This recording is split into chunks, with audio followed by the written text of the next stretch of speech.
À la veille du Festival de Cannes, proche du Festival de Cannes, on s'attend à entendre beaucoup parler de cinéma, entendre des critiques sur le cinéma, entendre des appréciations de films.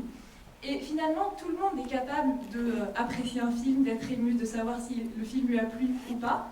Mais finalement, ce qui est au centre de l'expérience du cinéma, qui est l'expérience du spectateur, reste tout au plus un mystère pour chacun d'entre nous. En effet, pourquoi est-on ému devant des images qui bougent? Pourquoi apprécions-nous un film? Qu'est-ce qui se passe quand on regarde un film? Et donc, on a décidé de s'interroger sur cette question en réunissant donc, à la fois des experts en cinéma et des chercheurs en sciences cognitives. Donc, je vais vous présenter un peu les intervenants que nous avons réunis. Donc, tout d'abord, Caroline Barra, bonjour. Bonjour. Vous êtes critique de cinéma à la revue Esprit et vous avez été directrice de la FEMIS entre... Des études, ça suffit. Directrice des études de la FEMIS entre 1996 et 2009. Et vous êtes aussi vous animez aussi le groupe Enfants de cinéma qui cherche à faire découvrir le cinéma aux enfants. Donc Clément Safra, bonjour. Vous êtes auteur du dictionnaire Spielberg et jeune réalisateur. Bonjour. Camille Legan, bonjour. Vous êtes jeune scénariste et réalisatrice, diplômée de la FEMIS. Vous avez également écrit un mémoire sur l'usage des images numériques dans le cinéma.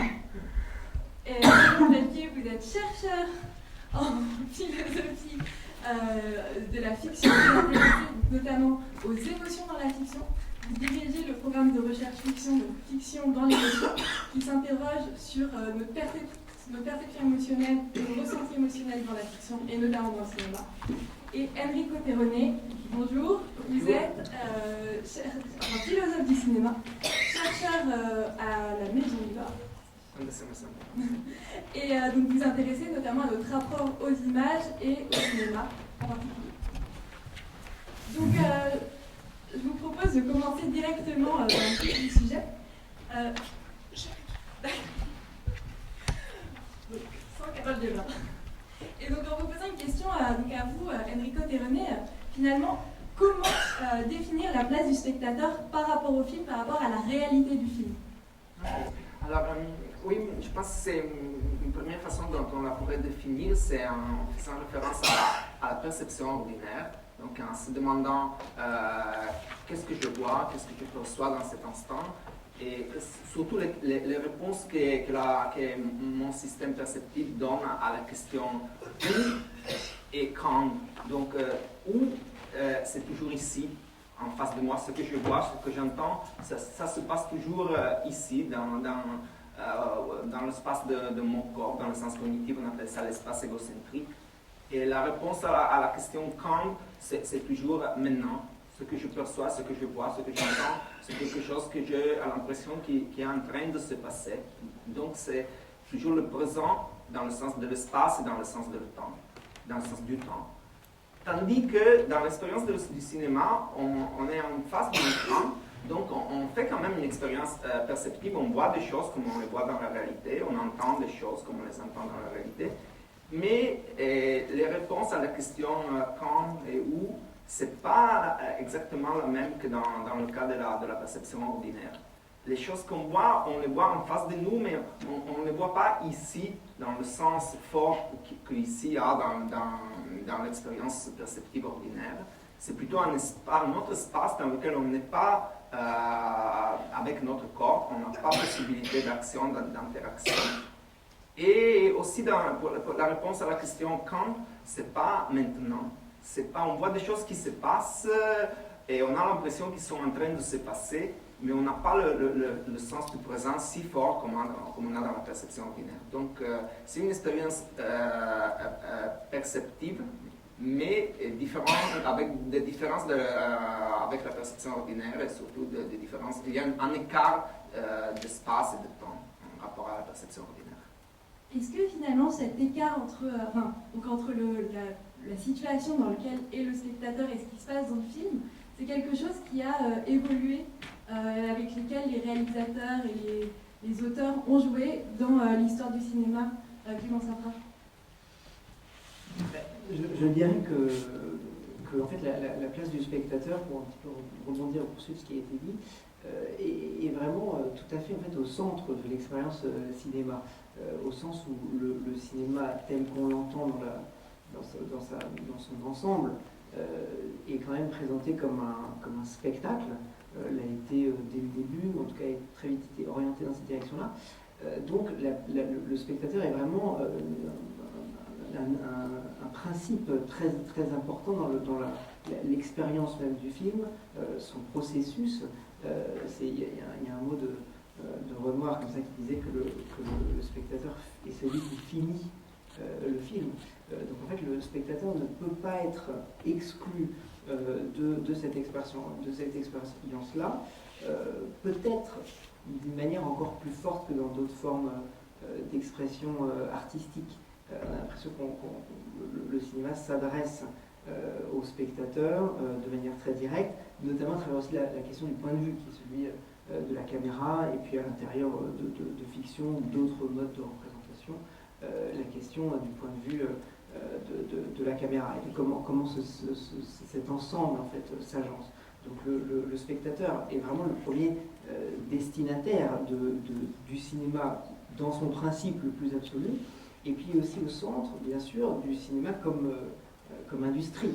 C'est-à-dire que le cinéma a pour ambition de convaincre le spectateur, de le séduire.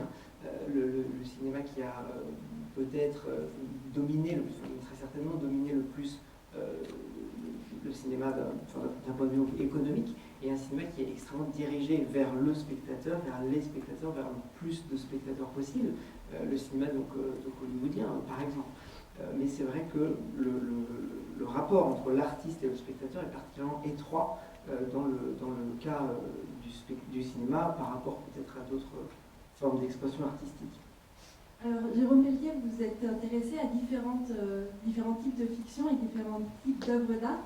Est-ce que justement cette spécificité du rapport entre le cinéma et le spectateur, c'est quelque chose que vous avez noté, ou finalement il y a d'autres types d'œuvres d'art qui vont instaurer d'autres rapports tout aussi forts? Je crois que les modalités de l'engagement du spectateur de cinéma, en particulier les modalités de son engagement imaginatif, sont différentes de celles du spectateur d'un tableau, hein, et de celles d'un lecteur de livre.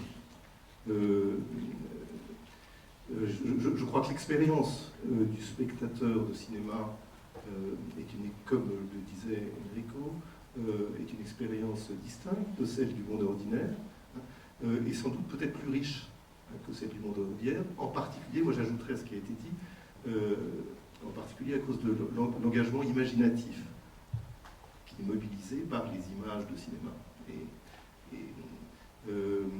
Et donc il y a des différences au niveau surtout de l'engagement imaginatif, du type d'engagement imaginatif, je pense, dans nos interactions avec les textes de fiction en particulier, avec les images fixes de fiction et avec les images mobiles, les images cinématographiques de fiction, et qui ont à voir avec le degré et le type d'engagement imaginatif que le spectateur a relativement à l'engagement imaginatif du lecteur ou relativement à l'engagement imaginatif du regardeur de tableau.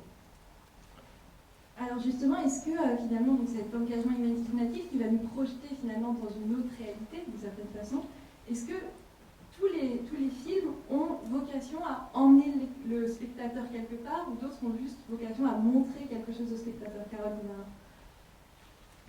Je pense que tous les films cherchent à emmener le spectateur, d'une manière ou d'une autre. D'abord parce que la distinction qu'on fait trop facilement entre documentaire et fiction ne tient pas quand on parle d'un spectateur. Je sais bien qu'on disait que le documentaire, c'est ce qui m'arrive à moi, la fiction, pardon, le documentaire, c'est ce qui arrive aux autres, et la fiction, c'est ce qui m'arrive à moi. Mais en même temps, à partir du moment où vous avez un cadre, vous avez découpé dans l'espace, vous avez pris une part du réel pour la représenter, vous rentrez dans la fiction. Donc de toute façon, un spectateur va se trouver confronté à cet engagement imaginatif tout à fait particulier qui consiste très inconsciemment mais très fortement à se dire Je sais bien que ça n'est pas vrai, mais quand même, j'y crois, j'y suis complètement. Et ce qui me frappe, c'est que par rapport à l'engagement qu'on peut avoir par rapport à d'autres arts, je le rapprocherai beaucoup, moi, de l'engagement par rapport à la lecture. Il y a un très beau texte d'Agnès de Sarthe, qui est une romancière, comme vous savez, qui rapporte une expérience d'un petit enfant d'école primaire qui lui parlait de quand il lisait ses livres. Et il disait, mais où je suis quand je lis? Ce qui pourrait parfaitement se dire sur mais où je suis quand je vois un film. C'est-à-dire que si l'expérience est réussie, et elle ne l'est pas forcément, on s'est tous considérablement ennuyés à des tas de films, et donc on a été en dehors de cet engagement imaginatif, on peut se demander où nous sommes, dans quoi nous sommes dissous, qu'est-ce que nous sommes devenus pendant le temps de la projection. Merci. Alors, justement, on a donc une évolution assez radicale ces dernières années avec l'usage croissant du numérique aussi bien dans le film que pour projeter le film. Alors Camille Bugane, vous êtes intéressée à ces images numériques, à leur usage. Finalement, est-ce que l'usage de ces images va changer le rapport du spectateur à ce qui se passe dans le film, d'une certaine façon ou d'une autre? Je pense qu'elle change et qu'en même temps, le principe ne change pas. Pour rebondir sur ce qu'a dit Carole Desbarras, la notion extrêmement importante, c'est celle de cadre, et qui commence, pour moi, dès le scénario, à partir de la première ligne, si scénario il y a d'ailleurs, ce qui n'est pas nécessairement la base du film, ça c'est déjà un cadre. Après, pour ce qui est de la question du numérique, le numérique, actuellement, il est tiré entre des pôles absolument opposés. Je prendrai deux exemples que peut-être certains d'entre vous auront vus. Batman vs Superman de Zack Snyder et Les Chiens errants de Tsai Ming-liang. De cinéma qui, a priori, s'opposent complètement. Dans le cas du film de Zack Snyder, Batman vs Superman, on est dans un cadre qui multiplie les informations, dans une absorption du spectateur qui est une absorption, je dirais, par tsunami. Je ne sais pas si certains d'entre vous ont vu le film, mais c'est un bruit d'image. Un bruit d'image, un bruit de son. Et là, effectivement, le spectateur se perd complètement et attrapé parce que effets visuels, parce que fond vert, parce que multiplication des effets hors normes par rapport à la réalité. Tsai Ming-liang, de l'autre côté, c'est un film, Les Chiens errants, qui se conclut sur deux plans. L'un dure une vingtaine de minutes, l'autre 10 minutes, je crois. Le plan qui dure 20 minutes, c'est impossible de ne pas s'ennuyer. Et c'est un plan fixe qui montre deux personnes en plan poitrine, si je me souviens bien, qui regardent quelque chose qui est hors cadre, donc on ne voit pas. Et à la 11e minute du plan à peu près, l'un des deux personnages se met à pleurer. Ça c'est le plan. Minimalisme absolu, et ça c'est quelque chose que le numérique a permis, simplement sur la durée de plan. Un plan d'une durée aussi longue qui n'était pas possible avec les magasins pellicules. Et là, pour revenir encore sur cette question du où suis-je, finalement, le spectateur se pose la question en regardant le plan. Et ce qui est intéressant, c'est de voir que là, l'engagement fictionnel, il est différent, parce que ce n'est pas un engagement simplement dans qu'est-ce qui se passe, qu'est-ce que je vois, repérer les détails, etc. Et aussi ici, où suis-je par rapport à cette image, par rapport à ce temps-là, et au contraire, une sorte d'hyper-conscience du spectateur et du médium. Donc le numérique, pour répondre à votre question, il change et il ne change pas la donne. Il a apporté de nouveaux outils, il ne modifie pas profondément ce qui était déjà le cadre initial. Merci.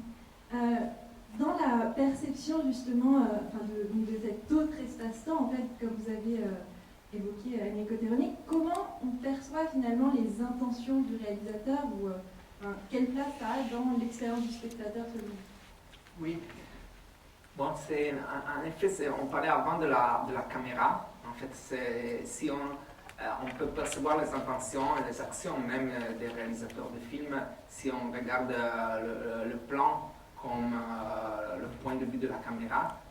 Mais bon, c'est une possibilité pour regarder et apprécier les films. C'est pas forcément ce qu'on fait. Je pense surtout les enfants, ils apprécient les films sans se poser la question de la caméra. En fait, ils regardent des films parfois qui sont des dessins animés dans lesquels il n'y a pas de caméra dans le sens strict. Donc, oui, je pense que ça, c'est une possibilité. Enfin, on a un cadre et on peut avoir une attitude plus réaliste dans laquelle on dit, bon, qu'est-ce que c'est ce cadre? C'est le produit de quelque chose qui a été fait avec une caméra. Et là, alors, on peut apprécier la maîtrise du réalisateur. Mais on peut avoir aussi un projet plutôt du côté de l'imagination.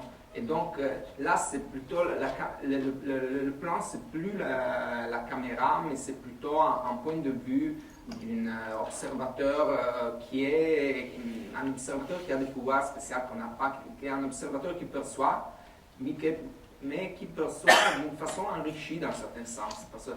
Parce qu'il peut être dans des points différents, sans continuité, il peut changer même dans le temps, il peut voyager dans le temps, aller dans le passé, aller dans le futur, entrer dans le... Donc là, je pense qu'il y a des façons différentes d'apprécier des films. Je pense que ce n'est pas correct de dire un c'est la bonne et l'autre c'est la mauvaise. C'est peut-être qu'on bascule de l'une à l'autre pendant la vision d'un film, et c'est là aussi qu'on trouve de l'intérêt à regarder les films. Est-ce que justement pour l'appréciation de ce film et l'expérience qu'on va ressentir, l'expertise du spectateur par rapport au cinéma va jouer un rôle, selon vous, Carole Desbarras? Oui, ça c'est certain.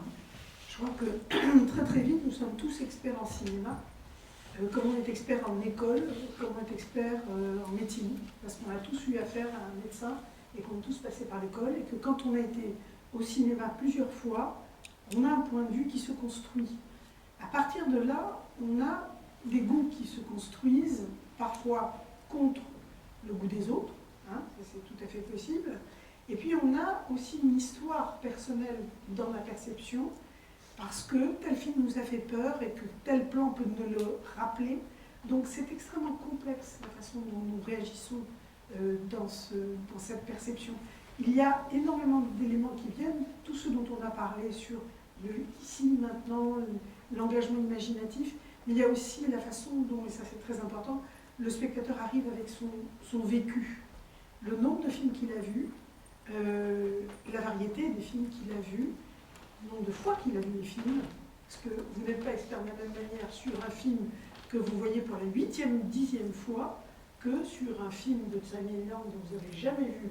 Un film où tout d'un coup vous tombez sur un plan séquence de 20 minutes où vous ne savez pas ce qui se passe. C'est évident que l'expertise est interrogée. Mais je crois que c'est très très important de dire ça, en particulier lorsqu'on parle des enfants.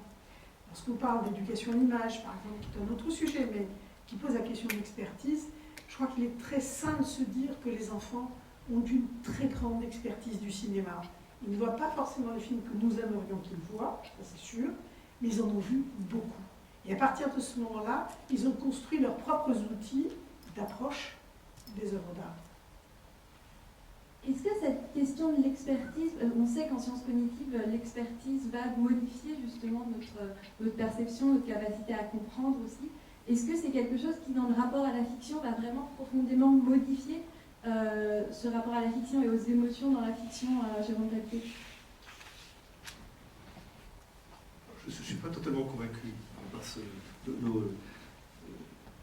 dès que on pourrait même parler d'une expertise du spectateur de cinéma, sauf parmi les spécialistes, évidemment, dans ce métier. En revanche, je pense qu'on peut parler d'une expertise du regardeur de tableau. Enfin, il me semble que l'expérience du cinéma est plus perceptive que cognitive, d'une certaine manière, et qu'elle est plus, elle est imaginative aussi, hein, et qu'elle mobilise moins d'expertise. Je ne sais pas exactement dans quel sens vous employez ce terme, hein, que vous avez l'air d'évoquer en particulier pour les émotions, hein, puisque votre question porte sur l'expertise, l'impact éventuel de l'expertise sur l'émotionnalité. Bon, là c'est comme pour toute expérience émotionnelle, on peut avoir un engagement émotionnel varié en fonction de la distance que l'on a avec la scène elle-même, hein, qui vous émeut. Le critique de cinéma peut avoir un regard détaché peut-être sur une scène effrayante, tandis que le spectateur qui aura un autre engagement aussi cognitif, hein, avec les images pourra avoir une émotion cinématographique, hein, qui à mes yeux est un peu différente de l'émotion ordinaire. On parlait plus résultats, mais qui ne mobilisent pas une expertise. Donc là, on ne peut pas, là encore, de donner de réponse univoque à cette question. Est-ce que l'expertise a un rôle particulier dans l'émotionnalité au cinéma? Tout dépend d'où on vient et de l'attitude que l'on a à l'égard du film. Dans certains cas, oui, dans la majorité des cas, non. Alors, Oui, juste réfléchir sur un point, c'est que quand je parlais d'expertise, je parle d'expertise par rapport à soi, non pas dans l'abstrait d'un savoir du cinéma qui pourrait être répertorié, mais simplement que nous connaissons profondément les choses qui vont nous émouvoir. Et nous avons aussi emmagasiné un savoir, alors là, je ne crois pas qu'on puisse l'objectiver, mais un savoir sur les attendus, la façon dont les afférences, la façon dont les histoires se racontent. Et c'est dans ce sens-là que je parlais d'expertise. C'était certainement pas par rapport à l'université ou à la critique. Sur l'émotion, en un sens, peut-être encore, je dirais même peut-être plus loin que vous, dans le sens où le spectacle de cinéma apprend beaucoup de choses aux spectateurs sur ses capacités émotionnelles. Ça je le crois profondément, donc ça, je suis d'accord avec vous. Là. Et je vais même plus loin, je pense que c'est un lieu d'apprentissage. Alors, pas des émotions, on n'apprend pas les émotions. Les émotions, ce sont des données de l'expérience ordinaire, qui sont avant tout naturelles. En revanche, on apprend peut-être quelque chose d'autre sur les émotions. Moi, je crois qu'on apprend à les contrôler. On apprend un certain contrôle émotionnel au spectacle du cinéma, en particulier au spectacle du cinéma de fiction. Je parle exclusivement en fait du cinéma de fiction ici. Et ça, je pourrais peut-être en parler, mais c'est là un apprentissage sur soi, sur sa capacité éventuelle à moduler son émotionnalité dans la vie ordinaire après. Eh bien, cet apprentissage, on peut l'exercer au cinéma. C'est peut-être une des fonctions du cinéma, si le cinéma est une fonction. Alors justement, dans ce qu'on va retenir du film, dans l'après-film, il y a aussi toute cette question de changement des comportements et de conscience de la vision du réalisateur et finalement de ce qu'on va en retenir, du message du film. Finalement, est-ce que tous les films portent un message, selon Clément Sopra? Je pense en tout cas qu'ils portent tous une vision du monde. C'est ce qu'on disait tout à l'heure avec la question du cadrage, par exemple. Mais juste pour un petit peu poursuivre ce qui était dit sur la place du spectateur et comment l'expérience de cinéma, le message ou la vision du monde du cinéma est reçu par le spectateur, je pense qu'il faut se pencher aussi beaucoup sur ce qui fait vraiment la singularité du cinéma comme art technique d'entre tous. Et que déjà, c'est un art de la machine. C'est un art qui enregistre les choses froidement, a priori. Si on prend l'exemple cette machine-là, d'ailleurs, elle n'était pas prévue forcément à l'origine qu'elle soit utilisée à des fins de fiction ou même à des fins artistiques. On voit que les premiers essais étaient tout à fait pour décrire le mouvement, décomposer le mouvement de l'homme, de l'animal.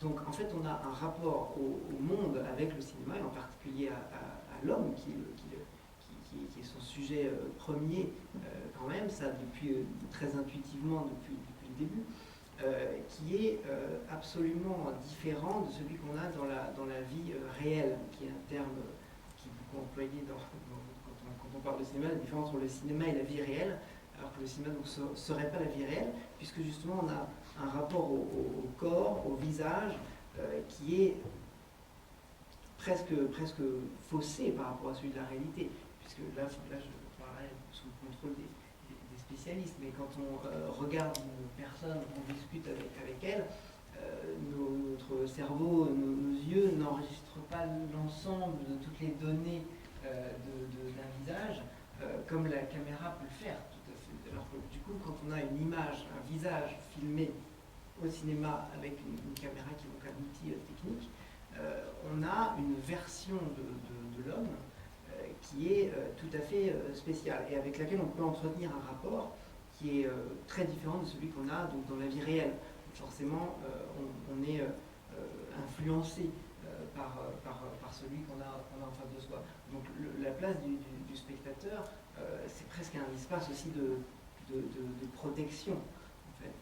Et je dirais que, pour répondre du coup à la question sur celle du message, le cinéaste doit sans doute prendre en compte cette donnée-là, qui est qu'il y a quand même cette idée de restituer avec cet outil un monde et en lui donnant soit une impression de réalité, soit en réinventant, en recomposant une réalité.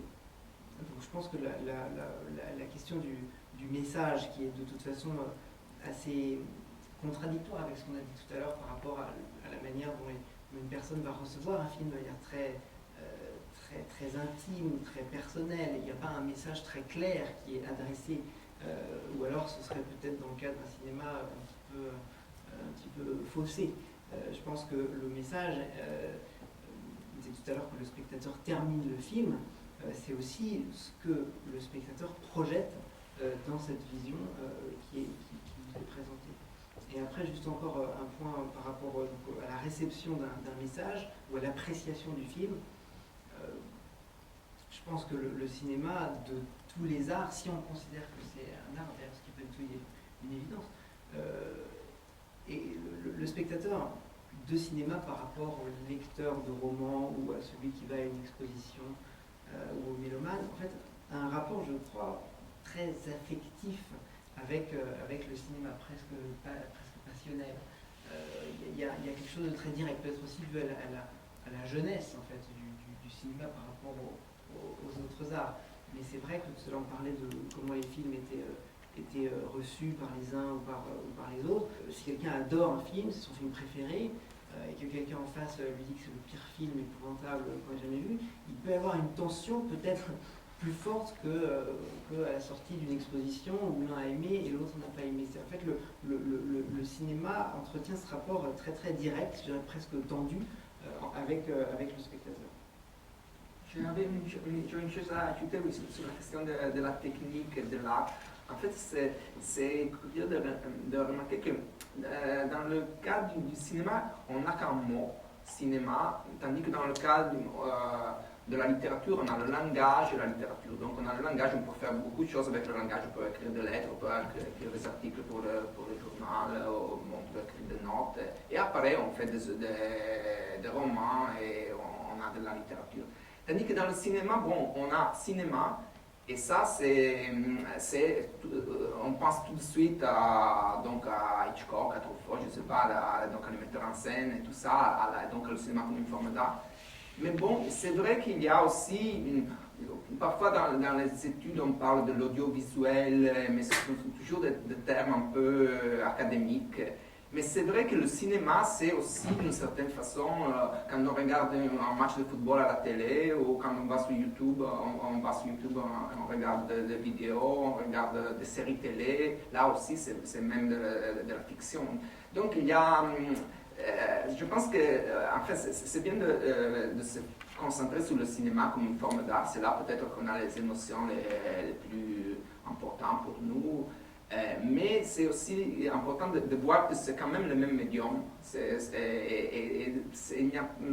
y a des différences, mais il y a aussi des analogies importantes entre le cinéma et la télé, le cinéma et l'enregistrement qu'on fait d'une fête ou d'un événement de sa vie privée. Bien sûr, dans la mesure aussi où c'est quelque chose de très récent, en fait, ce rapport qu'on a aussi direct avec la caméra, l'objet caméra. Je ne sais pas combien du coup il y a de caméras dans la salle avec les téléphones portables, etc. Donc ça, c'est quelque chose qui change le rapport du cinéma. Quand on parlait de l'expertise du spectateur, ce qui a pu évoluer très certainement, c'est en tout cas son expérience. C'est-à-dire que effectivement, le cinéma comme nouveauté absolue, comme mystère, qui propose au départ une impression de réalité vraiment, on peut dire, terrifiante. Il y a eu des exemples avec les question des films de lumière, etc., les jeux de lumière, tout ça en fait est questionné aujourd'hui du simple fait que la technologie devient beaucoup plus présente. Et du coup, c'est vrai que le fait d'avoir autant de caméras autour de nous, d'être aussi au contact de l'image en permanence, a aussi façonné un spectateur qui est beaucoup plus à même de déchiffrer la manière même dont est fait un film. C'est-à-dire que la technique est vraiment un mystère. Même, c'est ce que je disais tout à l'heure, donc Camille à propos des effets numériques, les effets numériques aujourd'hui ne sont plus, de toute façon, je ne sais pas vraiment ce que vous en pensez, mais ne sont plus un mystère, puisqu'on sait de toute façon que, puisqu'on peut voir n'importe quoi, on sait que la technique permet de montrer un monde nouveau. Mais si réduction du mystère il y a, moi je pense pas qu'il y ait non plus banalité ou amoindrissement de l'expérience spectatorielle en tant que telle. Je suis d'accord, ça a changé le rapport à l'image filmée, au match de foot, à la vidéo d'une manifestation prise au téléphone portable, etc. Ça n'a pas changé, je pense, fondamentalement l'objet film non plus. On l'a vu avec des films qui ont été qualifiés par exemple de films de montage, de films de famille montés en un seul film et qui racontent quelque chose. On revient à la question du message. Je pense que la question du message aujourd'hui se pose plus tellement. En revanche, le film, qu'il soit documentaire, fictionnel, expérimental, continue toujours de raconter quelque chose.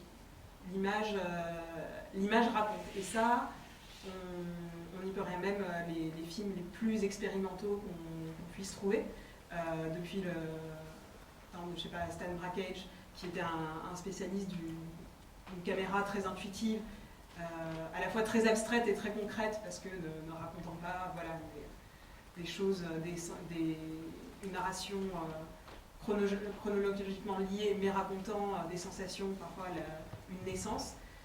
Donc depuis ce cinéma-là jusqu'à aujourd'hui, un objet film, même d'une minute, raconte quelque chose. Et ça, je pense que c'est un noyau qui est extrêmement dur à déloger, s'il fallait le déloger ou s'il fallait trouver un en dehors de ça. Oui, moi je suis tout à fait d'accord. Plutôt que de parler de thèmes, de messages, donc je suis tout à fait d'accord pour parler de l'aspect narratif du cinéma. Je crois que c'est un peu maladroit de parler de thèmes ou de messages, puisque là c'est une autre question. Ce qui est au centre du cinéma, c'est une activité narratrice fondamentale, toujours associée aux images. Alors ce n'était pas tout à fait vrai au tout début du cinéma. Les premières années du cinéma étaient pré-narratives. En fait. Il y avait un plan fixe, il y avait une caméra fixe, et il y avait un seul événement qui était filmé. Assez vite, c'est devenu narratif, il y a eu 2-3 événements, et la narration est intervenue. Et donc depuis, si on laisse de côté l'époque pré-narrative du cinéma, le cinéma est essentiellement narratif. Mais même les plans lumière racontent quelque chose. Même à on peut... de manière minimale, tellement minimale que je crois qu'on pourrait parler d'un cinéma pré-narratif, d'un cinéma de spectacle, sans qu'il soit un cinéma plus spectaculaire que narratif. Donc je suis tout à fait d'accord avec cette idée-là, et sans oublier que le véhicule de cette narration sont des images. Donc sont des images filmées, et l'expérience du spectateur de ces images, une expérience quasi perceptuelle de ces images, est modulée par la narration, qui est véhiculée par ces images. Beaucoup plus, je dirais, que l'expérience du cadre, qui pour moi est tout à fait presque anecdotique, en fait.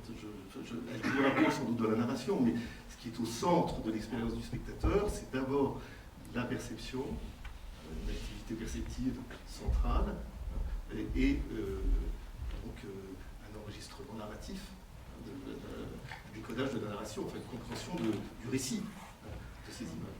Tout le reste sont des véhicules, sont des moyens pour la narration, au service de la narration. Mais tout cela est bien au service de la narration. Ça pose, à mon sens, la question de la narration dans ce qu'elle peut avoir spécifiquement cinématographique, puisqu'il y a eu les premières expériences de narration après la phase scientifique pré-narrative du cinéma ont été de filmer du théâtre, d'avoir les réflexes du théâtre en allant chercher des acteurs et en recréant une réalité pour ensuite l'enregistrer. Donc en définitive, à créer du faux, de l'artifice, et ensuite le fixer avec une machine qui était quand même, dont la particularité était de capturer le vrai, la nature.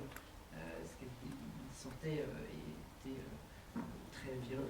Bresson était très virulent à ce sujet-là, et s'étonnait beaucoup que en fait, le cinéma n'ait pas compris, ou très peu de cinéastes aient compris que la caméra permettait, presque, il le disait, par miracle, d'enregistrer les choses telles qu'elles étaient, et du coup était utilisée dans 99% des cas pour enregistrer du faux.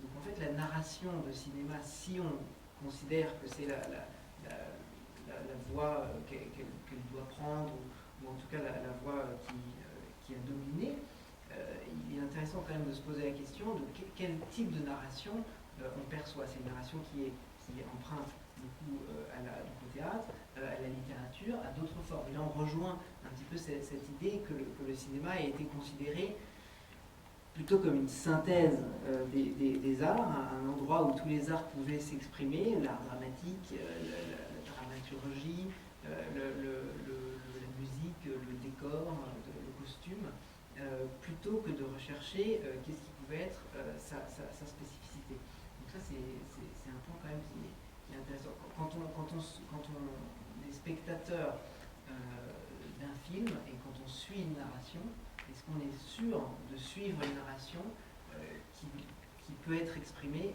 qui est exprimée uniquement en des termes, si j'ose dire, de cinéma propre? Et est-ce que c'est pas simplement l'enregistrement d'une réalité artificielle? Si on considère les faits, c'est toujours ça, presque toujours ça, à part l'animation, les dessins animés ou l'infographie. En effet, littéralement, strictement, le cinéma narratif, c'est du théâtre filmé, dans le sens qu'on a un set dans lequel on a des acteurs qui font des choses et on a une caméra, et donc, même dans son sens neutre, on peut dire, bon oui, le cinéma, c'est du théâtre filmé. C'est vrai que ça change pour le spectateur. Il y a des cas, et là, si on regarde les premiers films, l'assassinat du duc d'église, des films comme ça, bon, là, on a vraiment l'impression qu'on a un théâtre des acteurs et on est en train de regarder des acteurs qui jouent. Mais bon, ce que ça s'est construit dans l'histoire du cinéma, c'est que même si on considère la genèse, le film, c'est du théâtre filmé, l'expérience qu'on fait, ce n'est pas une expérience du théâtre filmé. On n'a pas l'impression de voir des acteurs qui sont en train, mais on a plutôt l'impression de voir quelque chose comme un match de football à la télé ou un enregistrement d'événements réels. Donc je pense que c'est ce décalage entre ce que c'est en fait faire un film, faire du théâtre filmé, et la façon dont on fait faire expérience aux spectateurs. Et là, le théâtre filmé, bon, se transforme dans quelque chose d'autre. Sachant que cette histoire de théâtre filmé est tellement... Le terme paraît évidemment un peu violent, un peu excessif par rapport à l'habitude en fait qu'on a du cinéma, précisément parce que ce fait d'aller voir des acteurs qui modulent leur voix et qui sont filmés dans tel ou tel costume est tellement ancré dans la pratique dominante du cinéma que la question n'est même plus posée. Et point qu'on dit même, d'ailleurs, il y a un jeu d'acteurs de cinéma qui s'est développé dans les écoles d'art dramatique. Vous avez des cours de jeu avec la caméra. Alors que ce n'est pas exactement la manière dont on joue sur une scène que, évidemment, devant caméra.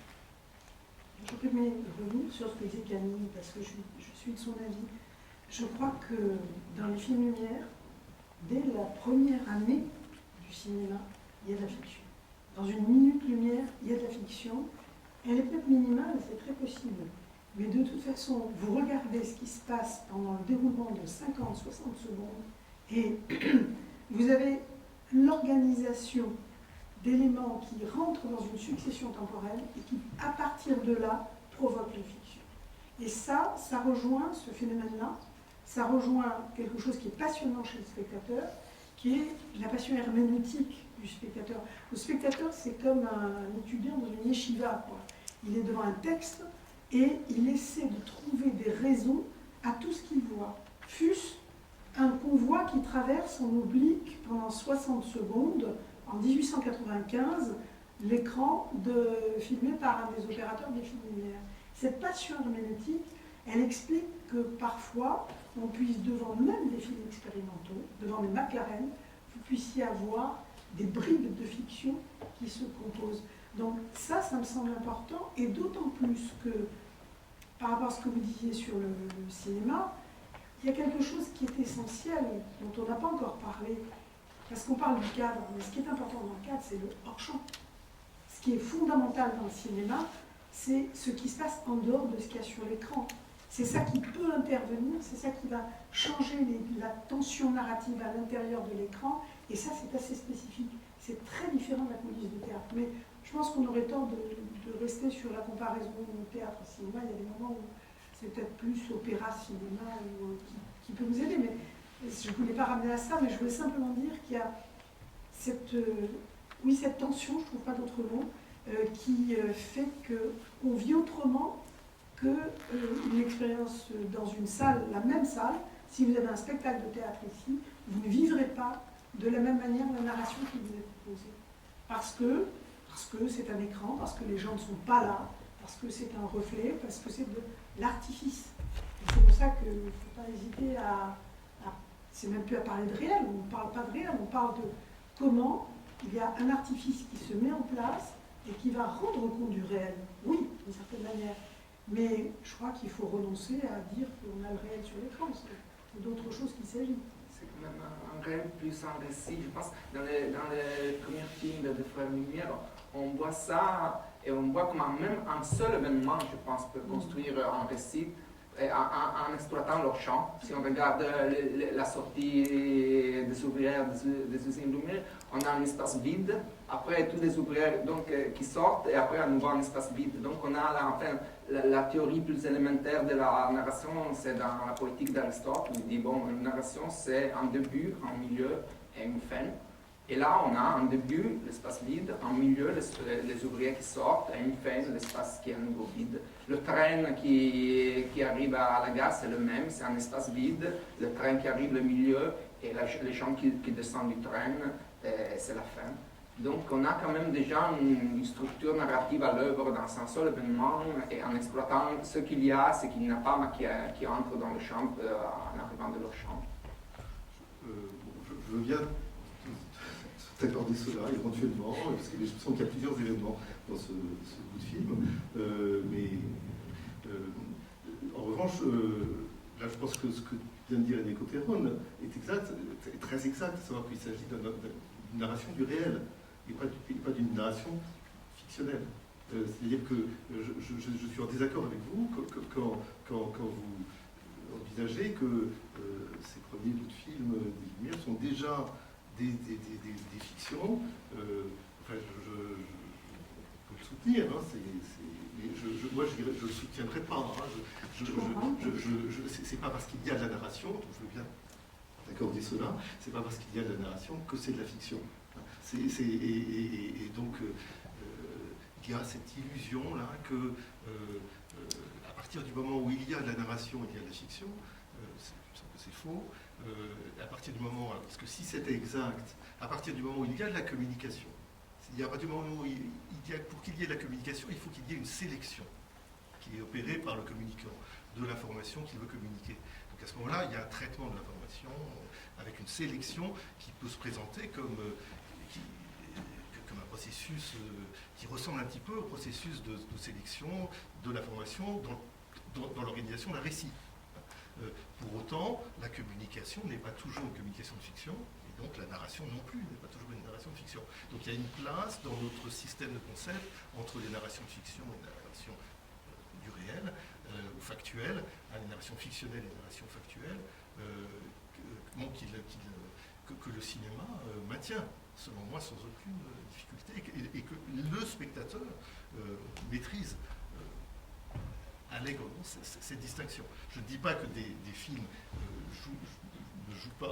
jouent avec cette distinction. Ça, c'est bien le cas. Il y a beaucoup de films jouent avec cette distinction et beaucoup d'auteurs s'amusent avec cette distinction, bien entendu. Mais cette distinction, elle est fondamentale. Mais la fiction, on a commencé à dire, enfin j'ai commencé à dire moi de mon côté, que c'était à partir du moment où il y avait un cadre. C'est-à-dire à partir du moment où il y avait une découpe dans le réel et ensuite un enchaînement temporel, c'est là que naissait la fiction. Mais on peut peut-être se rejoindre sur un point, c'est qu'il y a des pourcentages. Vous savez, comme il y a des pourcentages dans la fabrication d'un liquide, il y a des pourcentages qui permettent de savoir si on a plus de fiction, plus de documentaire, plus de réel, plus d'imaginaire. Effectivement, ça ne fonctionne pas de la même manière. C'est sûr que lorsque, lorsque un jeune homme d'une école de cinéma va filmer une jeune femme en colère qui, en 68, réclame le fait qu'on ne ferme pas une usine, il est en train d'essayer de capter quelque chose du réel qui se passe pour le transmettre. Et lorsqu'Hervé Leroux reprend cette image-là et en fait une fiction en la reprenant telle qu'elle, mais en allant chercher l'héroïne, il va injecter plus de fiction en pourcentage que ne l'avait fait le jeune étudiant de cinéma qui avait juste pris dans une manifestation une égérie dont il se disait qu'elle représentait bien la colère qui l'intéressait. Donc la question du pourcentage est importante. Il y a plus ou moins de fiction, plus ou moins de réel documentaire. Donc je veux bien vous suivre. Donc à partir de 51% de fiction, on aurait à faire un film de fiction. Non, pour moi, tout film est un film de fiction, déjà. Donc, le problème, c'est la définition de la fiction. Là, je peux pas vous suivre. Voilà. C'est qu'en fait, c'est pas le fait qu'un film soit un film de fiction, c'est qu'est-ce que c'est que la fiction, et vous êtes mieux placé que moi pour le dire. Il a été soutenu à la fois que tout film était un film de fiction, comme vous le soutenez, et de même aussi bien, et peut-être par les mêmes, que tout film est documentaire. Et je pense absolument. Voilà. Personnellement, je suis les deux. Donc je suis en désaccord avec tes deux positions.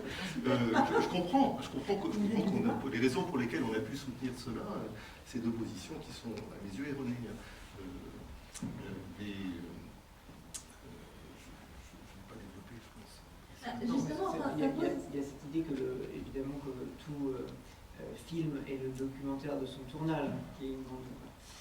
mais c'est vrai que la question de la fiction au cinéma, on doit, à mon sens, forcément la poser en termes du langage du cinéma. En fait, quel est le langage fictionnel du cinéma? Donc, on a parlé du cadre. Effectivement, je pense qu'il est aussi important de parler du montage aussi. Je crois que c'est aussi le geste du cinéma, on peut dire que c'est le montage, même d'un point de vue très ontologique, encore une fois presque scientifique, puisque une image de cinéma est composée de plusieurs images. D'une certaine manière, c'est une illusion d'une sensation par le choc des images. Donc peut-être que la fiction cinématographique, vraiment au sens noble, commencerait par l'assemblage des idées, par le moment où deux images se rencontrent, ou alors une image et un son se rencontrent, beaucoup plus que ce qui est présenté vraiment dans l'image, que ce soit du théâtre filmé, dans le pire des cas, ou n'importe quelle situation réelle. Par exemple, la caméra qui est là, qui nous enregistre, je ne sais pas si elle fabrique de la fiction, ou même du documentaire. Et ce qui est certain, c'est qu'elle ne fabrique pas de discours. Et qu'elle ne fabrique pas celui qu'on porte, mais elle ne fabrique pas de discours cinématographique. Pour moi, c'est ma façon de voir la distinction entre le documentaire ou le cinéma du réel et d'un côté la fiction de l'autre côté, c'est lié à la question de l'espace et du temps. Donc dans la perception, on n'a pas de problème à dire je vois des gens et je sais qu'ils sont ici maintenant. Tandis que ce qu'on voit sur l'écran, on ne sait pas où, seulement en le regardant, on ne peut pas dire exactement où c'est. Bien sûr, si on voit la Tour Eiffel, on peut dire que ça pourrait être Paris, mais ça pourrait même être une fiction d'une place qui ressemble à Paris, mais qui n'est pas Paris. Et on ne sait pas quand ça se passe. Et donc là, le spectateur a deux possibilités. Il doit quand même faire un travail, il doit ajouter quelque chose à ce qu'il voit pour lui donner une place qu'il n'a pas, parce que ce n'est pas ici, et pour lui donner un temps qu'il n'a pas, parce que ce n'est pas maintenant. Et si ceux ici, si ces places et ce temps sont dans le monde dans lequel nous vivons, c'est dans le passé, alors c'est un documentaire, un enregistrement des événements, c'est dans notre place, dans notre monde, mais dans le passé. Si c'est une autre place, mais dans le présent, alors on regarde de la télé, un match de la télé en direct. Mais si ce qu'on demande au spectateur, ce qui fait le spectateur, c'est de penser que ça, c'est quelque chose qui se passe ailleurs, pas seulement dans une autre place, mais dans un autre monde, alors là, pour moi, on a de la fiction. Quand l'ailleurs, c'est plus seulement une autre place, un autre temps, dans notre monde, mais c'est un autre monde.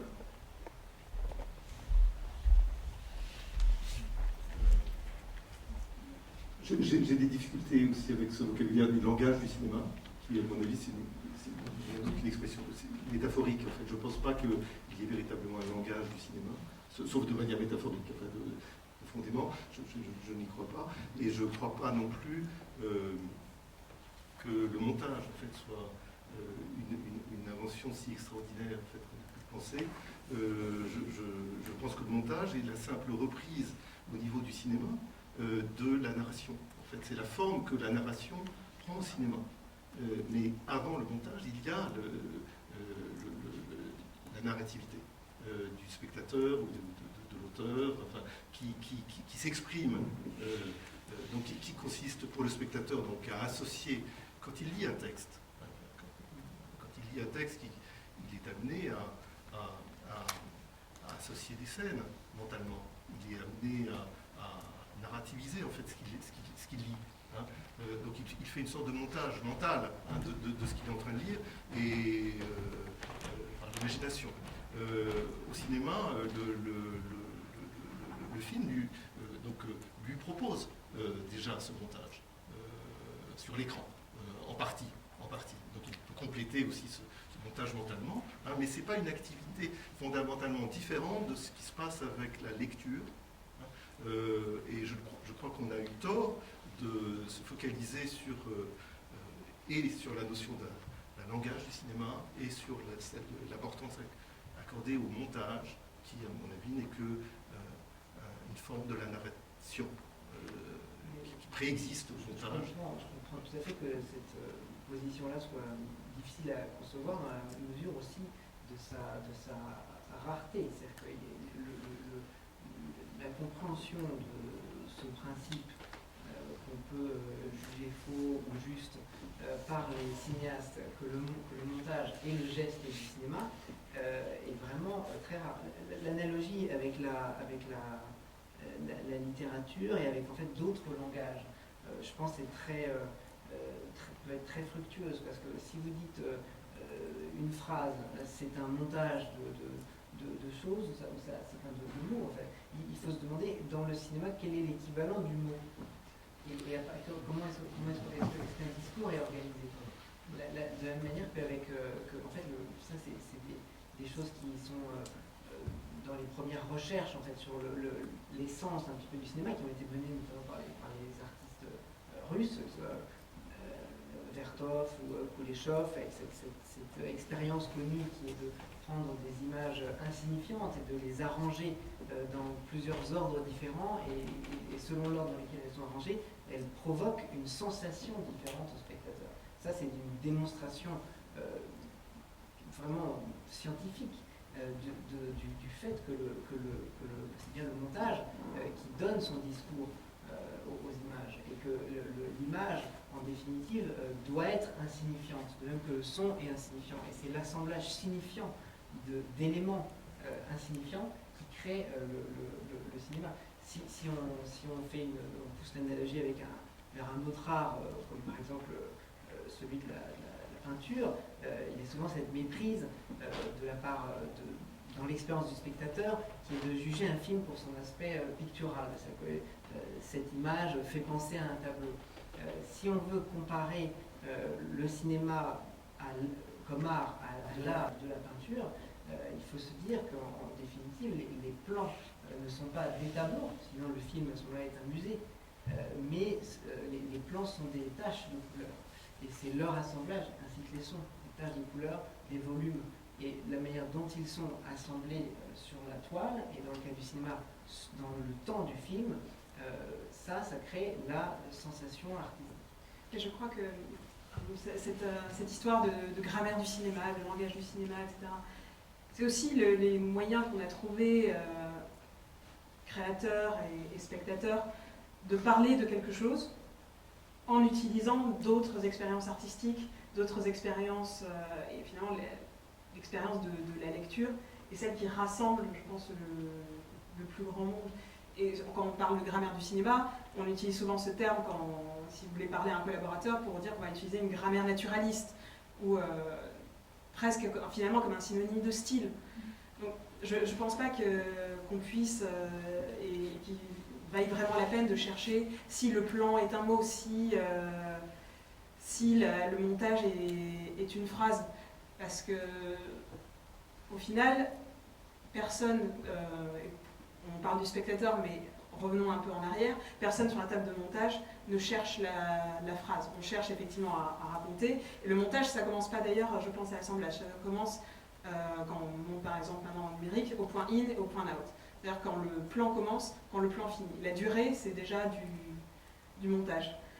Et finalement, la question de est-ce qu'on a un discours, oui, enfin on revient à est-ce que le film raconte quelque chose, le film raconte quelque chose.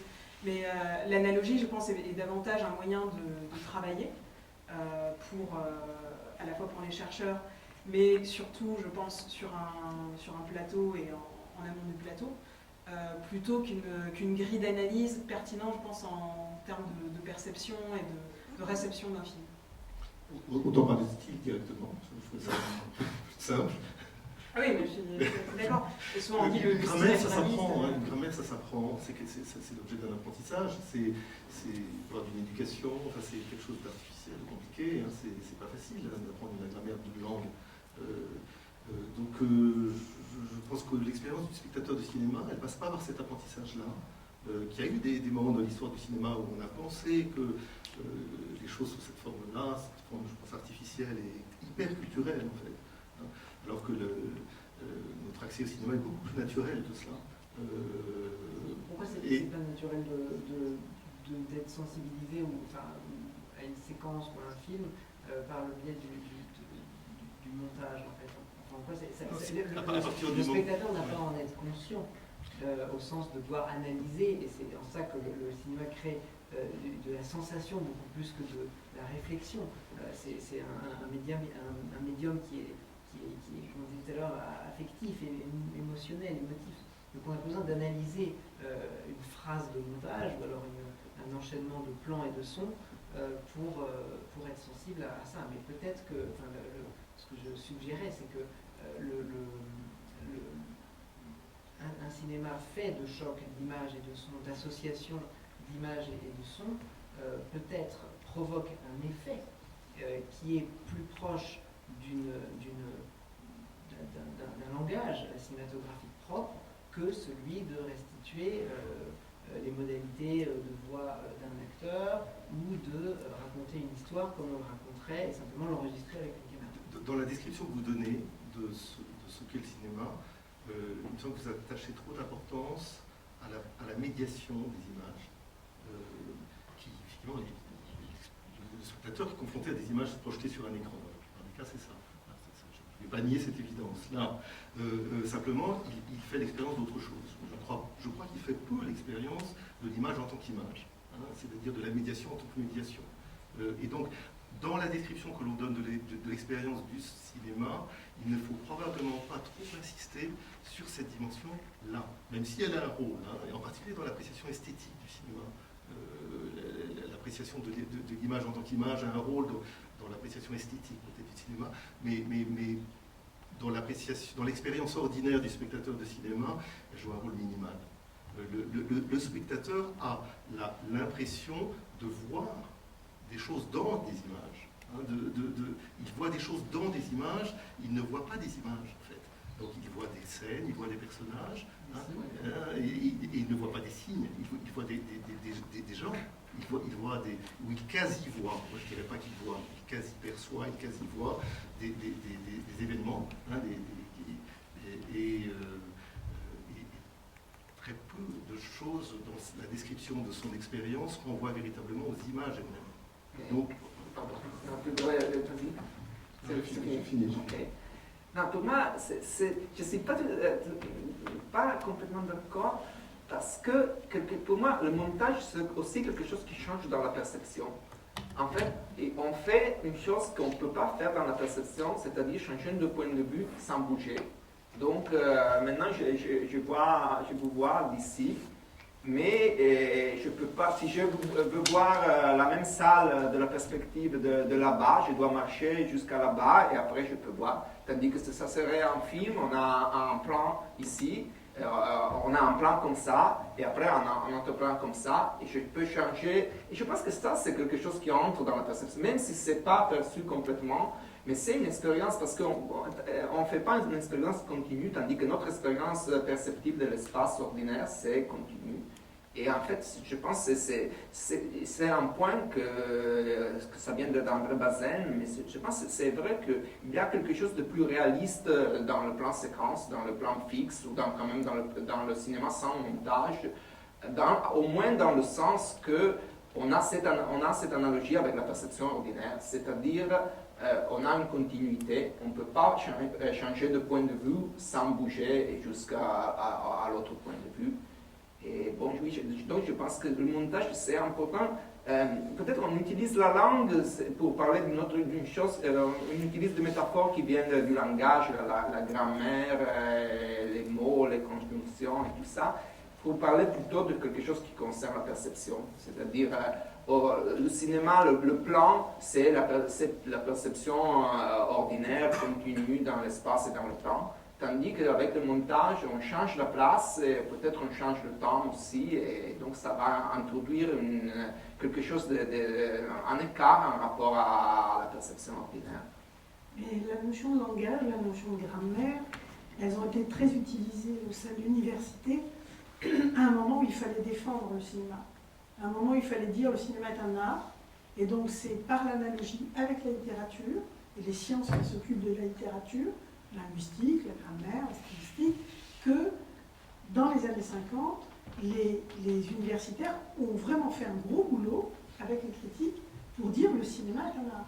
C'est ce qu'a fait la nouvelle vague, effectivement. Elle, en cherchant à établir par rapport à des artistes, et puis dans les années 60 et 70, les universitaires en essayant justement de construire une approche très, très structurelle, structuraliste, etc. Peut-être qu'on n'en a plus besoin maintenant. Peut-être qu'effectivement le cinéma est tellement rentré dans nos vies qu'on n'a plus besoin de dire qu'il a une grammaire, qu'il est, sauf peut-être comme disait Camille, tout parler avec un collaborateur et s'entendre comme un substitut de style. C'est vrai que le montage, quand même, je ne sais pas si c'est intrinsèque au cinéma, mais c'est quand même très très important. Voir sur une table de montage comment on vous rattrape un acteur qui joue mal parce que vous allez le couper là, le replacer là, enlever 2 images à l'époque de l'argentique, maintenant ça fonctionne différemment, et faire que tout d'un coup cet acteur semble, il passe la rampe, on arrive à le regarder alors qu'avant c'était pas possible, c'est vrai que c'est quelque chose de très spécifique comme manière de travailler. Maintenant, il y a aussi ce que ressent le spectateur, parce que depuis tout à l'heure, on n'arrête pas de passer entre d'un côté ce qui se passe du côté des gens qui font les films, et ce qui se passe du côté des spectateurs. Et forcément, c'est différent. Moi, je pense que du côté des spectateurs, j'en reviens à cette idée d'expertise, le spectateur, lorsqu'il s'ennuie pendant un film, est parfaitement capable, alors il n'a pas les termes, il ne sait pas que c'est en train de compenser, c'est pas ça, c'est pas ça. Mais il sait comment c'est fait. Parce qu'effectivement, s'il n'est pas plongé dans le « où est-ce que je suis moi » dont parlait le petit enfant, mais il ne lui reste plus qu'à regarder comment c'est fait. Et il a vu beaucoup de films, donc il voit bien que c'est fabriqué, tiens, c'est curieux, la façon dont on passe d'un point de vue à l'autre, il ne sait pas que c'est un raccord dans l'axe, peu importe. Mais ce savoir-là, eh bien, c'est quelque chose qui peut se mobiliser par n'importe lequel d'entre nous lorsque on n'est pas pris dans le film, lorsqu'on ne s'est pas dissous dans le film. Donc c'est vrai que le montage aussi provoque, en plus de ça, très volontairement des émotions. Il arrive à provoquer des émotions par, le plus simple c'est de parler de brutalité, par des contrastes. Vous avez des choses magnifiques. Comment décrire ça? Je sais pas moi. Dans Vivre sa vie de Godard, il y a un moment donné où Anna Karina, qui joue une prostituée, rentre dans une salle de cinéma. Elle rentre dans une salle de cinéma et elle voit la Jeanne d'Arc de Dreyer. Et Godard fait un montage où il y a un plan sur le visage de Karina qui est de plus en plus ému. Le contre-champ, il le fait sur le visage de la Falconetti, qui est l'actrice qui joue Jeanne d'Arc et qui va être exécutée. Et il joue de ce chant contre chant. Et ce qu'il y a de magnifique, et ça c'est du cinéma, et moi que c'est autre chose que du montage, il y a une larme qui commence à apparaître au coin de l'œil de Falconetti, et au plan d'après, vous avez une larme sur la joue de la Karina. Ça c'est du montage. Bien sûr, ils pouvaient le faire absolument différemment. Donc, je ne dirais pas que ça suffirait à définir le cinéma, mais il y a quand même là quelque chose de particulier au cinéma, dont le cinéma sait bien se servir. C'est pour ça que on disait aussi, enfin Truffaut l'a beaucoup dit, qu'il y a 3 étapes dans le cinéma. Il y a le scénario, le tournage et le montage. Ce qui rend les ingénieurs du son fous quand on leur dit ça, parce qu'ils disent non, la dernière étape c'est le mixage, parce qu'effectivement, on mélange tous les sons. Là, on arrive à ce que la fiction soit terminée, mais il y a une pratique très très forte. Est-ce que justement ces 3 étapes, scénario, réalisation, montage, vont provoquer des types de réactions différentes, notamment au niveau émotionnel? Jean Pelletier, vous vous êtes intéressé justement à la nature des émotions face au film notamment, et finalement, est-ce que quand on voit un acteur ressentir une émotion, on va donc avoir chez le spectateur une réaction d'empathie? Est-ce que c'est une empathie comme lorsqu'on est face à quelqu'un qui s'ouvre réellement en face de soi? Et est-ce que finalement les émotions créées par le montage ou par la mise en scène vont être d'une nature différente? C'est amusant de poser cette question parce que je suis exactement à l'opposé de cela. C'est-à-dire que le travail que nous avons fait dans ce projet, fiction, était extrêmement minimal pour des raisons scientifiques en fait, et expérimentales. C'est-à-dire que ce que nous avons essayé de mesurer, c'est la différence entre les émotions perçues quand on visionne 3, 4, 5 secondes, des scènes qui ne dépassent pas 3, 4, 5 secondes, qui n'ont pas de montage, donc à mes yeux qui n'ont pas de narration, il y a un plan fixe, et il y a un seul événement qui est soit neutre émotionnellement, c'est-à-dire qu'on voit des gens en train de ramasser, de cueillir des pommes de terre, il ne se passe rien d'autre que cela, soit positif émotionnellement, donc on voit peut-être un couple s'embrasser par exemple, soit négative émotionnellement, on voit des gens se bagarrer par exemple. Et pas plus de 3-4 secondes. Et on a présenté ces images donc à des sujets en leur disant dans certains cas ce sont des acteurs qui jouent, c'est de la fiction. Et puis un autre groupe de sujets, on a présenté ces mêmes images en leur disant non, c'est l'enregistrement du réel. Et on avait calibré nos images, justement nos scénettes, nos clips vidéo pour qu'ils soient présentables dans les 2 conditions. Donc ils devaient pour cela être très pauvres cinématographiquement. Ils ne devaient évidemment pas avoir d'acteurs reconnaissables. Ils ne devaient pas avoir d'effets cinématographiques qui pouvaient laisser entendre qu'il s'agissait d'une construction cinématographique adaptée à la fiction, pour qu'ils puissent être présentés sous la modalité du factuel. Et donc avec ces images très pauvres en narration, en montage et en scénario, nous avons eu quelques résultats qui montrent donc, que la perception, le ressenti des émotions négatives dans les 2 conditions, c'est-à-dire la condition fiction et de présentation des clips la condition de présentation de ces mêmes clips sous la modalité du réel, du factuel, il y avait de légères différences dans la manière dont les sujets appréciaient l'émotion qu'ils avaient ressentie. L'émotion négative. Ça touchait moins les émotions positives que les émotions négatives. Ça touchait surtout les émotions négatives. C'est-à-dire quand ils avaient eu le sentiment d'avoir ressenti de la tristesse ou d'avoir eu peur. Donc on n'est pas allé jusqu'à mesurer l'empathie, c'était pour répondre à votre question. Mais donc on a mesuré des émotions ressenties, négatives ou positives, au spectacle de ces quelques secondes, et la manière dont les sujets appréciaient eux-mêmes leur ressenti émotionnel. Et on a vu que, effectivement, dans la condition fiction, c'est un résultat robuste. Mais là encore, vous comprenez bien les limites de ce projet, puisqu'il n'y a pas de narration. Donc, pour appliquer ces résultats au cinéma, il y a un saut. En revanche, il y a un résultat très robuste sur la maîtrise de la distinction fiction-réelle, qui concerne essentiellement les émotions négatives, chez le spectateur, qui fait qu'il se sent moins ému négativement quand il a compris que c'est de la fiction, quand il a compris que il est moins engagé dans son émotionnalité négative. Il a plus de distance, probablement avec la scène, qui fait qu'il contrôle davantage son émotionnalité négative dans la condition fiction. Et ça, c'est un résultat robuste, mais qui a peu à voir avec le scénario, le montage et la narration. Mais du coup, comment expliquer que dans un cas, en fait, il suffit de dire à une personne que c'est de la fiction pour qu'il y ait d'une certaine façon cette distanciation avec ce qui se passe dans la scène. Comment expliquer ça Alors, donc là, il faut faire des hypothèses, mais les expériences sont toujours en cours. Il y a de nouvelles expériences qui vont être menées, là, donc c'est pas fini du tout. On aura peut-être des résultats au niveau physiologique qu'on n'a pas jusqu'à présent. C'est-à-dire qu'on a aussi mesuré l'aspect physiologique de l'émotionnalité dans les deux conditions, et simplement de manière assez primitive, c'est-à-dire en mesurant l'activité électrodermale sur éprouvée par les sujets.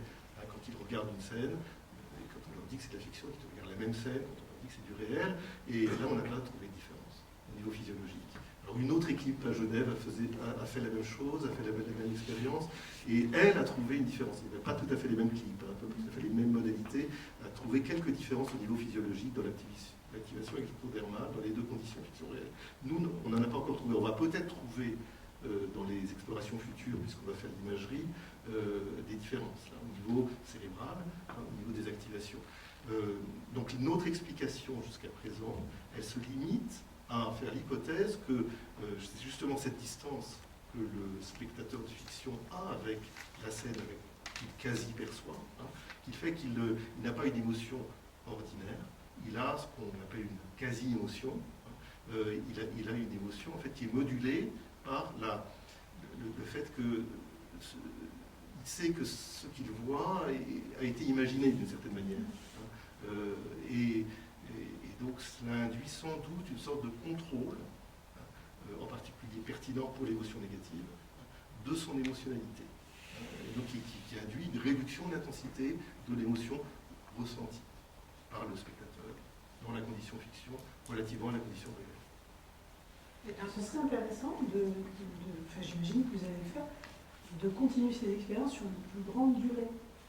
C'est-à-dire qu'effectivement, là, quelques secondes, on est encore en contrôle. Quand on rentre dans une fiction, si vous êtes vraiment sensible à ce qui est développé, à l'histoire, aux acteurs, enfin peu importe, tout ce qui fait qu'une émotion peut naître, il y a peut-être ce contrôle qui se perd, et à ce moment-là, peut-être que la distance sur une durée un peu plus longue. Je suis pas sûr que la durée induise un contrôle. La courte durée induise un contrôle. Je ne suis pas convaincu de cette hypothèse-là. Mais le problème est que si on utilise des clips plus longs, on va avoir quantité de choses qui vont se passer au niveau physiologique. Et tellement, ça va être un tel feu d'artifice d'événements que le scientifique ne sera plus en mesure d'identifier exactement la différence entre les deux conditions. Donc il faut être très prudent dans les conditions d'expérimentation pour essayer d'avoir un peu de rigueur scientifique. Voilà. Donc on est obligé d'appauvrir en fait, les stimuli pour les rendre utilisables d'une certaine manière. Juste une précision sur la nature des clips. Vous savez que c'est le même clip que vous montrez et vous dites, c'est le même clip, vous dites, Oui. c'est de la fiction. Il y a des sujets différents, on montre des sujets C'est de différents. la réalité. Et en vrai, c'est quoi? C'est de la fiction ou de la réalité? Les deux. Les deux. C'est-à-dire que ces clips ont été sélectionnés, ça nous a pris 2 ans pour les sélectionner, les valider, pour qu'ils ne soient pas identifiables ni comme fiction ni comme réel, mais qu'ils sont pris soit de films de famille, soit de documentaires, soit de films de fiction, soit d'actualité. Ils ont toutes sortes d'origines. Ce qui est intéressant, c'est qu'inconsciemment, par exemple, c'est des mécanismes vraiment très inconsciemment que la fiction reprend. Dans les codes, par exemple, du cinéma d'horreur actuel, on est souvent dans la logique de ce que vous voyez est réel, ou doit avoir l'air le plus réel possible. Images tournées au téléphone portable, etc. Pour, semble-t-il, même si le spectateur sait que c'est de la fiction, dire mais non, on amoindrit le cadre fictionnel de votre expérience. Comme ça, votre émotion face à ces images horrifiques, face à ce qui se passe, etc., sera encore plus fort que dans le cinéma d'horreur traditionnel. Oui, ça va dans le sens de nos résultats, oui. Ce que vous faites là, tout à fait. Enrico Tironi, justement, cette question du où et du quand, elle peut être résolue uniquement par une information comme ça extérieure, c'est de la fiction, ou est-ce que le spectateur va utiliser d'autres indices dans le film pour essayer de situer en fait l'action et de comprendre s'il s'agit de la fiction pour distinguer fiction et réalité? Oui, enfin, il faut voir quelle est la bonne direction. Si le fait qu'il sait que c'est de la fiction, alors il va situer dans un monde imaginaire, tandis qu'il sait si c'est de la réalité. Donc, mon explication, enfin, je ne suis pas expert de ça, mais mon intuition sur l'expériment dont parlait Jérôme, c'est que, enfin, si on lui dit c'est de la réalité, c'est quelque chose qui c'est plus proche de lui, c'est dans le même monde. Donc ça va augmenter les émotions. Tandis qu'on dit c'est de la fiction, c'est quelque chose de si loin, c'est dans un monde qui est complètement déconnecté, enfin c'est pas même considéré réel. Donc là, c'est comme si c'était vraiment si loin que ça ne le touche pas. Mais le problème que j'ai avec l'expériment, on avait déjà parlé de ça, mais bon, je vais le redire, c'est qu'il me semble que la vraie confrontation, ça serait entre la réalité dans le sens où on voit des choses et la fiction dans le sens où on est dans une vraie fiction, c'est Batman versus Superman, donc on est vraiment engagé avec l'imagination et tout ça. Tandis que là, on a un avatar de réalité parce qu'on ne voit pas des gens réels, mais on voit quand même un film de gens, même si on pense qu'ils sont des gens réels, dans le cas et dans l'autre cas, on a un avatar de fiction parce qu'on a une fiction qui, comme tu même disais, il n'y a pas une vraie narration, donc c'est un morceau de fiction plutôt qu'une fiction. Et donc, en fait, je me demande si cette confrontation entre un avatar de fiction et un avatar d'expérience réelle, ça peut nous dire quelque chose sur ce qui nous intéresse vraiment, c'est-à-dire la différence entre voir les choses et voir une fiction, des événements fictionnels. Il y a aussi autre chose qui nous intéresse, c'est la distinction entre voir un film documentaire et voir un film de fiction. Donc, donc c'est plutôt à ce niveau-là. On se situe plus à ce niveau-là. Et je pense que l'imagination, même sur une très courte durée, 3, 4, 7 secondes, elle intervient très vite. Elle intervient de manière subliminale. Je ne sais pas si c'est Camille ou Carole Debras qui elle intervient de manière subliminale, de manière spontanée, à partir du moment où il y a l'étiquette fiction qui apparaît, enfin je crois. Donc je ne suis pas convaincu que la durée empêche l'engagement imaginatif, courte durée. Maintenant, dans le meilleur des mondes, oui, il faudrait aller plus loin et être en mesure de le faire, expérimentalement. Mais là encore, c'est une des difficultés de l'expérience. C'est que pour être rigoureux, il faut avoir des stimuli extrêmement contrôlés. C'est ça le problème. La question c'est, est-ce que vous pensez que si vous aviez fait ces expériences il y a 50 ans, elles auraient donné les mêmes résultats? Je n'ai pas d'hypothèse là-dessus, mais oui, c'est intuitivement. Oui. Intuitivement. Je dis pas réfléchi, mais Je veux dire ce qui est derrière ma question. L'habitude de voir des images, c'est ça que vous Non, je pense pas à ça. modifie Non, notre je pensais pas à ça. attitude de Je l'État. pense au fait que depuis, on va dire, pour aller vite, on va dire depuis les années 90, après la chute du mur de Berlin, après la chute des grandes idéologies séculières, il y a eu un doute qui s'est installé par rapport aux fictions et à ce qui était raconté. Ça s'est vu dans le documentaire. Le documentaire s'est mis à faire, en tout cas en France, qui est quand même un pays de création très forte en documentaire. Les documentaristes se sont mis à parler d'eux-mêmes, ce qui était un interdit majeur, non dit bien sûr, tabou, dans l'école française du documentaire. Commence à naître dans les années 2000 des films sur moi, ma famille, la recherche généalogique, qui ont été, mais vraiment de plus en plus fréquents et très très talentueux. Et cette ouverture dans le documentaire de l'autobiographie, c'est quelque chose qui a fait un peu bouger les lignes. Et à partir de là, on s'est vu dans les années 2000-2010 avoir des documentaires dans lesquels vous aviez de l'injection délibérée de fiction. C'est pour ça que vous parlez de pourcentage tout à l'heure. Et par exemple, vous aviez dans une école comme la FEMIS le plus grand mal à obtenir que les élèves, lorsqu'en deuxième année ils devaient faire un documentaire, acceptent de faire la prise de vue de choses réelles devant eux. C'est-à-dire qu'ils injectaient systématiquement des éléments fictionnels. Le départ, c'était l'autobiographie, mais c'est devenu de plus en plus ça. Évidemment, quand vous êtes dans une école d'art, vous dites bon, on n'est pas devant une vérité absolue, acceptons le fait qu'il y a une évolution dans le documentaire, effectivement. Et on s'est trouvé aussi là, à partir des années 2010, dans la fiction cinématographique, avec une injection de documentaire de plus en plus grande. Je ne sais pas si c'est ce que vous voulez dire, Camille, mais moi je suis frappée par le fait que les fictions américaines, pas uniquement, mais beaucoup, depuis une dizaine d'années, commencent par ce film inspiré par des faits réels.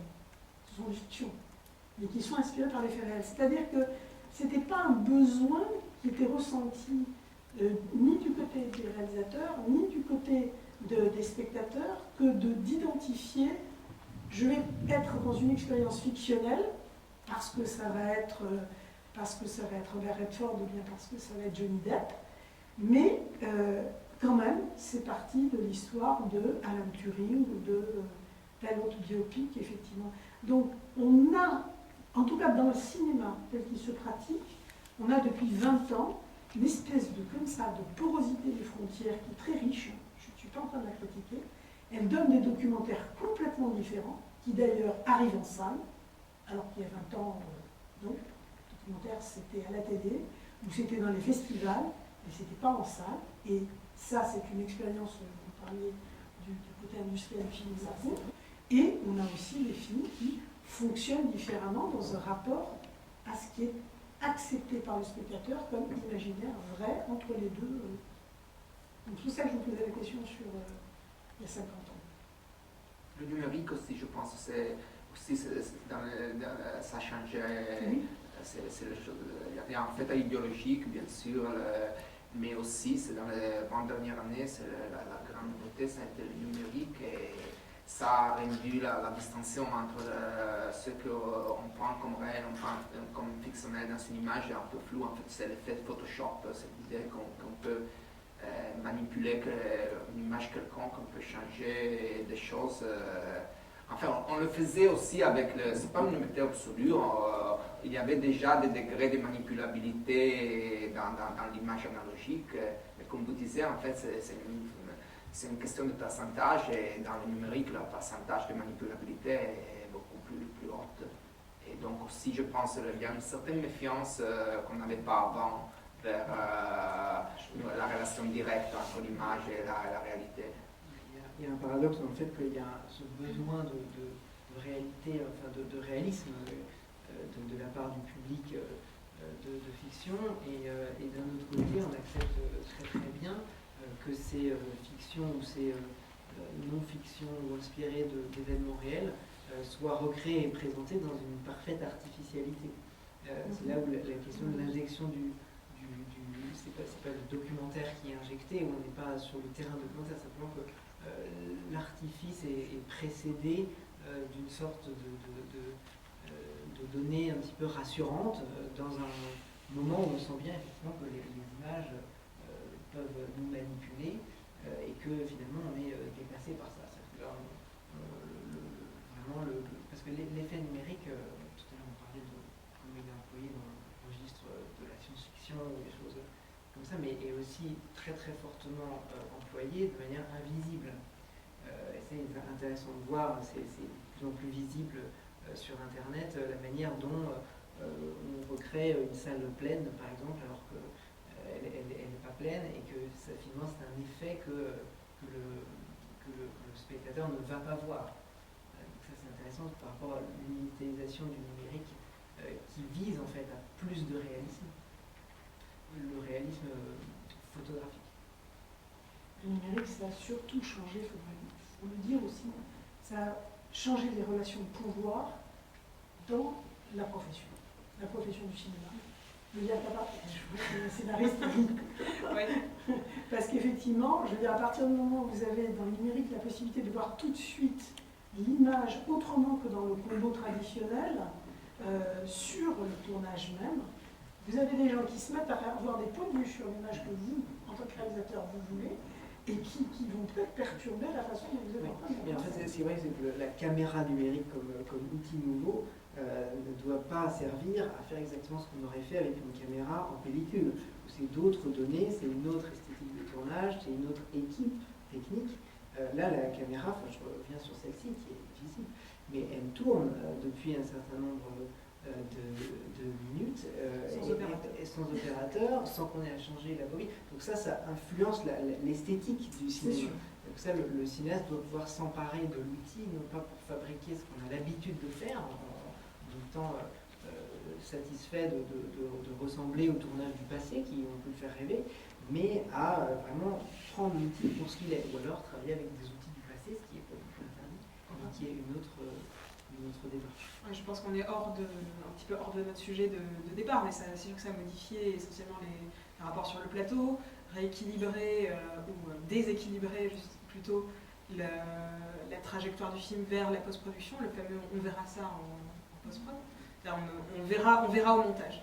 Donc ça peut donner des esthétiques. Vous avez quelqu'un comme Abdelatif Kechiche qui a fait un principe de tournage, de tourner à 2 voire 3 caméras et de tout filmer, de tout couvrir. Donc pour monter La vie d'Adèle, il se retrouve avec 200 heures de rush, qui est pour un film qui en final en fera 3, une énormité de montage. Mais il travaille comme ça. Et il travaille comme ça, pourquoi ? Parce qu'il a une théorie sur ce qui se passe avec les acteurs, ce qui se passe dans la durée avec les acteurs. C'est-à-dire qu'il soumet ses acteurs à des prises d'1 heure et demie. Et lui, effectivement, a fait du numérique un outil au service de son style, de son esthétique et de sa narration. En revanche, tourner à 4 caméras, ça peut être aussi une raison économique. Sur un plateau hollywoodien, quand vous ne pouvez pas vous permettre de rater une explosion, quelque chose, et que si une caméra se plante, un disque dur plante, etc., il faut de l'assurance et il faut pouvoir voir sous plusieurs angles ce qu'on ne va pas pouvoir forcément refaire des milliards de fois. Mais c'est sûr que ça a beaucoup changé. En fait, ce qui a changé aujourd'hui, je pense pour les créateurs, que maintenant on a basculé dans pas quasi tout numérique, mais où la pellicule est devenue extrêmement minoritaire. Et souvent, maintenant, la question ne se pose même plus du choix pellicule ou numérique du côté de la création, à moins que ce soit au contraire une volonté de dire moi je veux tourner en 35, je veux tourner en 16 parce que je veux. Mais ça, il y a une recrudescence justement d'un désir pour certains cinéastes. En général, c'est d'ailleurs des cinéastes qui ont les mains les plus libres en termes de moyens, de revenir à des outils du passé. Comme si, en fait, le fait d'avoir des caméras qui fabriquent des images aussi vulgaires, au sens commune de la vie de tous les jours, le webcam, etc., ça ne pouvait pas être du cinéma comme ils l'entendent. Et que pour présenter une image de cinéma ou un récit de cinéma, il fallait avoir recours aux techniques du passé. Et ça, c'est vrai qu'il y a beaucoup finalement, on annonce depuis un certain nombre d'années la mort totale, définitive du de la pellicule, on s'aperçoit que les cinéastes, et en général les cinéastes très exposés médiatiquement, ont recours à cette technologie sans aucun problème. Alors là, on parle de l'évolution de la façon de faire le cinéma. J'aimerais qu'on parle un peu de l'évolution des films, justement, à travers l'histoire. Un même film, par exemple, si on prend un film Hitchcock qui va se passer de façon contemporaine, on est d'accord, qui va se passer à New York à la fin des années 40. Quand on le voit en salle, quand les spectateurs de l'époque le voient en salle, le camp est tout à fait identifié, c'est au même moment. Quand on le voit maintenant, même si on le voit dans les mêmes conditions, les mêmes salles, on va identifier le camp à un temps passé. Est-ce que ça change notre rapport à ce qui est filmé et à l'expérience de spectateur? Oui, je pense que ça change. Enfin, le film, ce qu'on disait avant, je pense que ça vient de Jean Renoir, cette idée que c'est le spectateur qui va finir le film, qui va terminer le film, parce que enfin, le film a besoin d'un travail d'être complété, parce que enfin, je pense, dans ma théorie, c'est le fait qu'on ne sait pas où, on ne sait pas quand, et donc c'est le spectateur qui doit apporter cette information et il doit ajouter des choses. Il y a un hors-champ dans le cadre, et ce hors-champ va rempli par un certain degré d'imagination. Et donc oui, si on est dans les années 50, on n'a plus de capacité de remplir le champ comme il doit être rempli si c'est un film dans les années 50. Donc quand on regarde un film après 40 ans, 50 ans comme ça, je pense qu'il faut, là, alors ça devient plus important le rôle qu'on disait avant de l'expertise. Enfin, le spectateur doit savoir quelque chose de l'histoire de ce film, de comment ça a été produit et de quel était le spectateur que ce film voulait. Enfin, c'est le spectateur que ce film avait prévu pour ce genre d'expérience. Donc oui, je pense que c'est toujours cette asymétrie entre le spectateur et ce que c'est la genèse du film, et après l'expérience du film. Il y a un écart et qui doit être. C'est bien qu'il y ait un écart parce qu'il y a aussi des possibilités d'interprétation différentes, mais c'est quand même aussi pour ce qu'on disait de la différence entre la pellicule et le numérique. En fait, si c'est Le Seigneur des Anneaux ou Batman versus Superman, alors le spectateur, normalement, il sait que c'est du numérique. Mais des autres films, en fait, d'un côté, sur le tournage, dans la production du film, on a des différences très, très profondes. Tandis que pour le spectateur, bon, je pense que si on fait des questions après la séance aux spectateurs, on leur demande si c'était du numérique ou de la pellicule. Bon, ils peuvent dire, ouais, c'est du numérique parce que maintenant on sait qu'on fait tout le film en numérique, mais normalement ils n'ont pas de moyens pour distinguer un film en numérique ou un film. Enfin, on peut savoir qu'on ne peut pas faire des plans séquences très longues avec la pellicule, donc s'il y a un plan séquence de 40 minutes, on dit bon, c'est du numérique, mais là aussi c'est déjà une expertise. Je pense que si on va sur un spectateur ordinaire, alors je pense en effet, là, raisonner sur l'expertise, ça devient important, parce que ce que le spectateur ajoute à ce qu'il voit, à l'expérience perceptive qu'il fait, et ça dépend, c'est pas seulement l'expertise basilaire qui disait Jérôme, c'est de la réalité ou c'est de la fiction, ça je pense c'est le degré de l'expertise, enfin, ça c'est très important, mais enfin il y a beaucoup d'autres connaissances qui peuvent changer l'expérience qu'on fait dans le film. Sur la réception d'une œuvre en fonction de son époque, c'est vrai que le cinéma, encore une fois, on le considère comme un art, et est un art qui dépend beaucoup du temps, et un rapport très particulier au temps. C'est-à-dire que par exemple, si vous prenez un film d'il y a 5 ans, un spectateur peut très bien dire que c'est un vieux film. Alors que si on va dans un musée, on ne dit pas qu'on va voir des vieux tableaux, par exemple. Donc il y a un rapport très direct au temps du récit, au temps du cinéma, qui d'ailleurs peut avoir préoccupé en fait, les cinéastes dans une optique de rendre éternel leur œuvre, le désir d'un artiste. C'est Bergman qui disait que les costumes de ses acteurs et les coiffures en particulier de ses actrices posaient beaucoup de problèmes parce qu'ils sentaient bien que la manière flamboyantes, elles vont être maquillées, habillées, coiffées dans les années 60. Eh bien, dans les années 60, ça va avoir l'air tout à fait de son époque, mais qu'est-ce qui va en être du film dans 50 ans, dans 100 ans? On va voir que c'est fait dans les années 50, ce qui n'est pas le cas d'une symphonie forcément. Sauf si on connaît très très bien comment les musiques étaient composées à telle ou telle époque. Mais le rapport qu'a le cinéma avec le temps est en fait très problématique pour dans la réception en fait des œuvres. La musique, pardon. Non, c'est aussi que le cinéma est beaucoup lié à la culture populaire et à la représentation.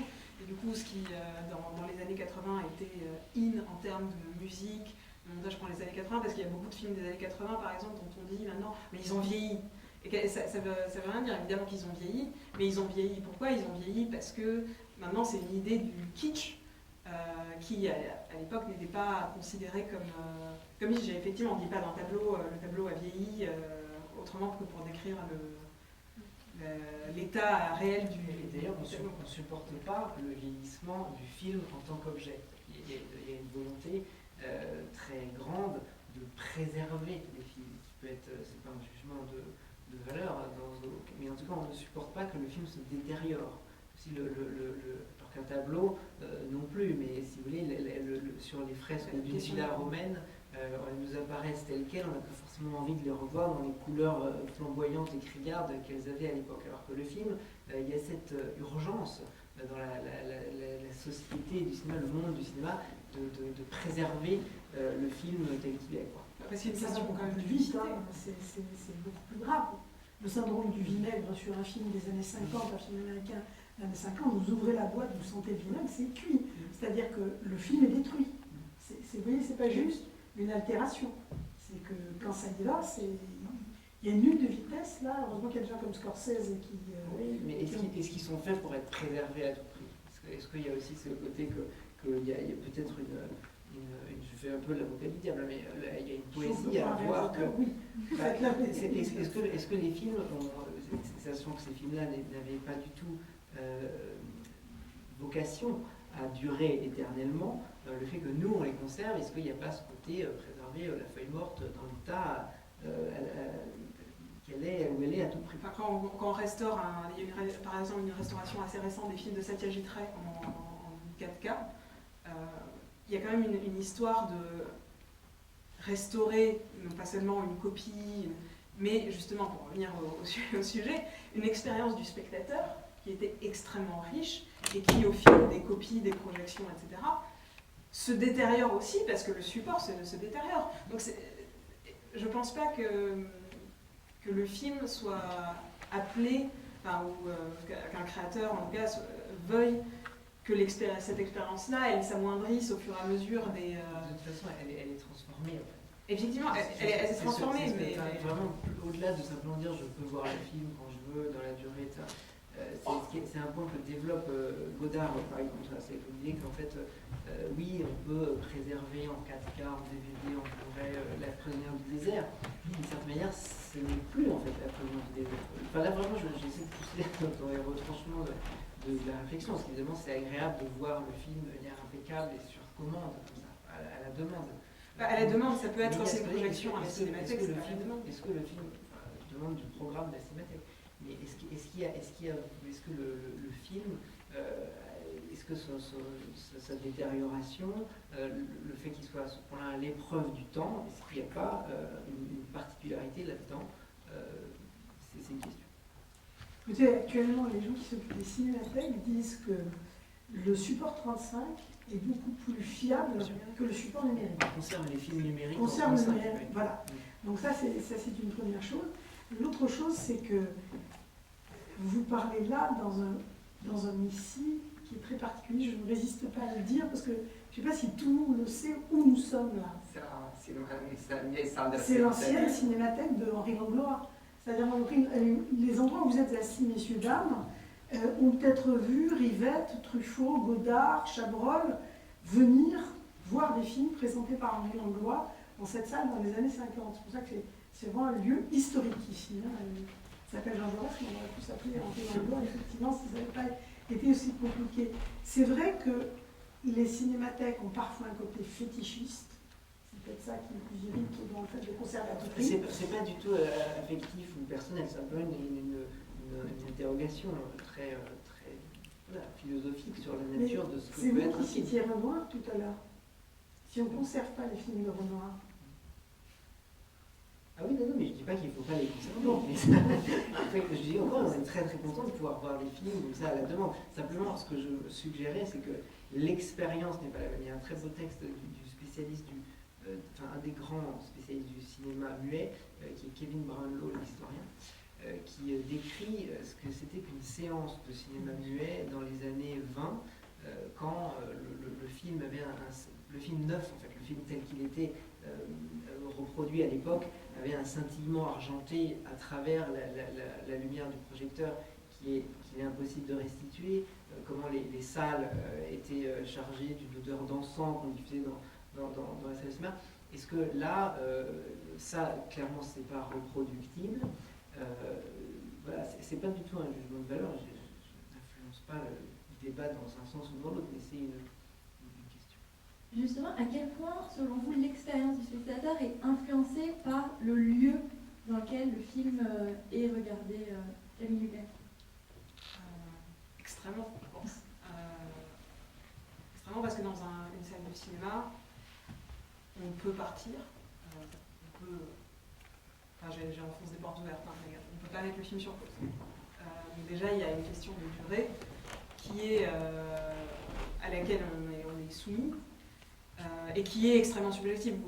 Je crois qu'il y a des expériences qui ont été faites sur des films de Lynch, même durée, je crois une séquence de 15 minutes qu'on montre à des spectateurs, des gens qui, on demande après combien de temps ça a pris, combien de temps de film vous avez vu, il y en a qui répondent 5 minutes, il y en a qui répondent 20 minutes. Et c'est pas, je pense, simplement une question d'ennui, mais c'est également une question d'absorption, d'engagement, de perception de sa propre durée par rapport à la durée. Et on est de plus en plus maintenant habitué à voir les films sur petits écrans quand ils étaient faits majoritairement pour des énormes salles.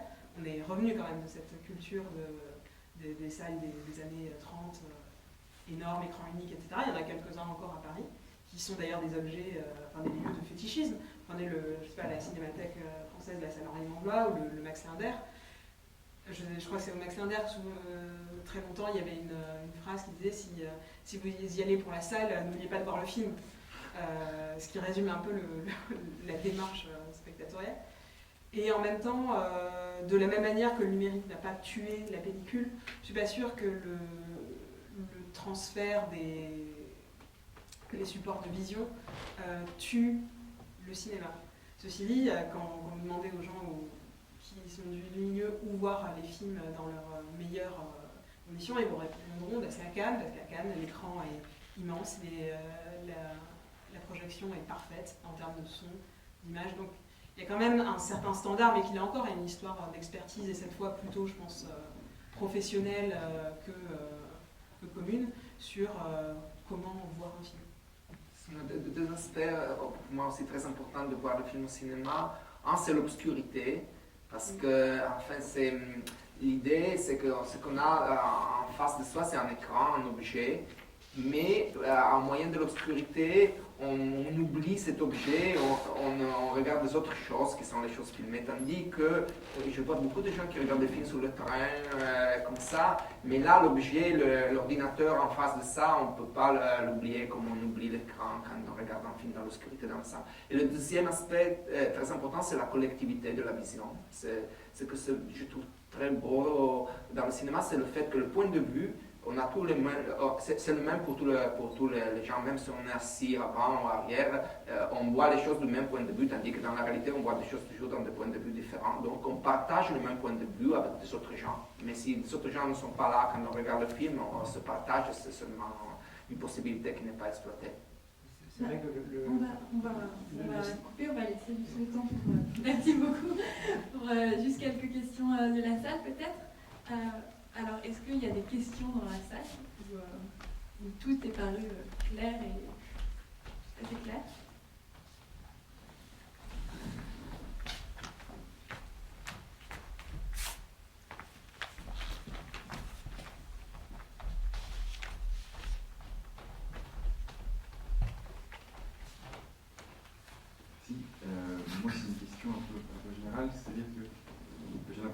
cinéma a toujours essayé d'être un peu plus immersif, un peu plus réaliste. Je me demandais si, est-ce que, peut-être plus tard, le but va être justement de complètement mêler cette fiction et cette réalité et de pousser au maximum l'expérience du spectateur pour justement essayer de le pousser au maximum à ne plus faire cette distinction entre réalité et fiction. Je dirais que c'est vrai que la course au réalisme a toujours été en tout cas, est très présente dans le cadre de l'industrie du cinéma depuis notamment l'apparition de la télévision. On se dit, s'il y a la télévision, qu'est-ce qui va faire que les gens vont aller dans les salles de cinéma encore? Donc l'invention dans les années 50 dans la télévision, c'est la 3D, qui permet d'avoir une immersion supplémentaire, soi-disant, etc. Et puis, plus récemment, en fait, on essaie d'augmenter l'impression de réalisme par les outils du cinéma numérique, notamment en augmentant la fréquence d'image. Le cinéma, traditionnellement 24 images par seconde, et les techniciens se demandent si en les augmentant, on va avoir une impression plus forte de vivre ce qu'on voit. Ça a été une expérience faite sur un film extrêmement, vocation extrêmement populaire, c'est l'un des Seigneurs des Anneaux récents, voilà, où les spectateurs qui ont été les cobayes de cette expérience ont été très gênés en fait par ça, puisque tout d'un coup il n'y avait plus l'impression de regarder un film, mais une sorte de choses un petit peu difformes entre les deux mondes. Et puis si l'étape d'après qu'on traverse, qu'on commence à entrevoir aujourd'hui, c'est celle de la réalité virtuelle, on peut dire effectivement qu'on travaille avec des images enregistrées ou recréées. En fait il faut tout considérer comme cinéma, c'est ce qu'on disait tout à l'heure. C'est-à-dire que les images numériques, les webcams, tout ça c'est une expérience de cinéma. Est-ce que ça c'est le futur du cinéma, puisque tout d'un coup on est seul, on peut se tourner à 180 degrés voilà, dans un monde complètement immergé. Est-ce que ça c'est encore du cinéma? Moi je pense que en fait l'idée de passivité du spectateur est très importante dans l'expérience du cinéma. Je pense que l'idée de prendre part au spectacle, de bondir, d'avoir une réaction physique, un électrochoc, où on est dans autre chose. Je pense que le cinéma, si on considère qu'il y a la possibilité pour un auteur ou pour un artiste d'y exploser une vision personnelle, je pense qu'il faut que le spectateur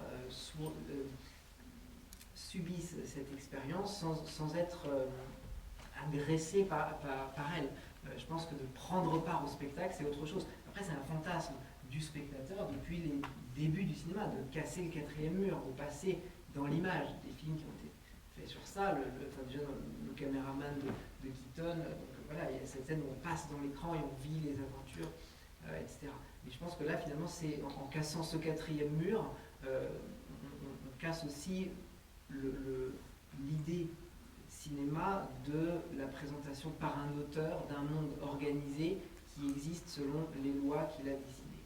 Voilà. Ça ne veut pas dire que c'est pas bien et que ça ne peut pas créer d'autres formes d'expression, mais je dirais qu'on est à une limite du cinéma.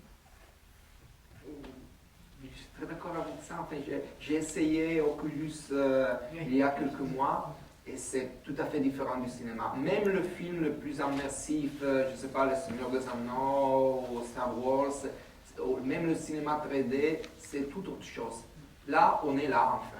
On est là, j'ai essayé le roller coaster, les montagnes russes, et c'était vraiment une expérience de montagne russe. C'est le corps, ce que je peux me dire oui, non, tu n'es pas sur les montagnes russes, mais mon corps, mon système sensoriel, il me dit on est sur les montagnes russes. Tandis qu'au cinéma, on n'a pas même ça. Le corps, il a toujours un écart au regard de ce qu'on voit. Donc pour moi là, c'est vraiment quelque chose de neuf. Pour moi, le cinéma, on est toujours d'une certaine façon dans le cinéma, dans les séries télé, dans YouTube, quand on regarde le football et tout ça. Mais là, on a vraiment quelque chose de neuf. On n'a plus une collectivité, on est dans l'espace. Si on bouge les mains, on voit les choses, on a des gants, on peut prendre des choses. Donc ça peut-être va ça un art nouveau, comme le cinéma, ça a été l'art du XXe siècle, ça va peut-être être l'art du XXIe siècle. Mais ça, pour moi, c'est vraiment quelque chose qui est complètement en dehors du cinéma et ça a beaucoup à voir avec les raisons que Ça ne veut pas dire que les cinéastes ou ne peuvent pas prendre part à cette aventure-là. Si on compare avec les montagnes russes ou l'attraction de fête foraine, les plus connus ont été développés par un cinéaste, Walt Disney. Il y a des passerelles peut-être avec ça, un moyen de représentation. Est-ce qu'il y a d'autres questions? Il y a une question que je me suis posée à un moment de la discussion où Enrico Terone, je crois, vous avez parlé du fait de cette spécificité au cinéma, qu'on puisse changer de point de vue en fait sans se déplacer. Et je me suis demandé si ça constituait pas quelque chose en fait de complètement nouveau et même très surprenant qu'on puisse en fait même pas seulement changer de point de vue, mais avec les coupes changer complètement en quelques millièmes de seconde, changer de scène. C'est-à-dire qu'on a devant soi, par exemple, une scène d'intérieur avec des visages, et en un instant de seconde, on se retrouve, je sais pas, face à l'océan ou quelque chose comme ça, et le spectateur qui est immergé comme ça sans que ça le choque particulièrement, alors que peut-être avant que le cinéma apparaisse, pendant des millions d'années, dans l'environnement écologique naturel dans lequel les hommes ont évolué, jamais quelque chose de tel, du point de vue perceptif arrivait, ou alors s'il y a un changement si brutal dans le champ visuel, c'est quelque chose de très grave est en train de se passer. Et donc on s'attendrait peut-être à ce qu'un spectateur dans une salle de cinéma qui est confronté à des coupes comme ça successives, qui l'amènent d'un endroit à l'autre, ait une expérience physiologique particulière. Je sais pas, on n'a même pas de nausée. Il n'y a rien de particulier qui se passe. On peut complètement changer comme ça de point de vue et de scène sans que ce soit particulièrement... c'est complètement anodin. En prenant instinctivement les choses. C'est les expériences premières expériences de montage alterné. Si on voit un immeuble en feu et qu'ensuite on passe aux camions de pompiers ou aux pompiers qui sont en train de s'habiller, on fait le lien. Donc c'est le cinéma qui, par le montage, là, rend la pensée mobile. Avec une très grande conscience de la simultanéité du monde, des événements dans le monde. Les choses se passent en même temps.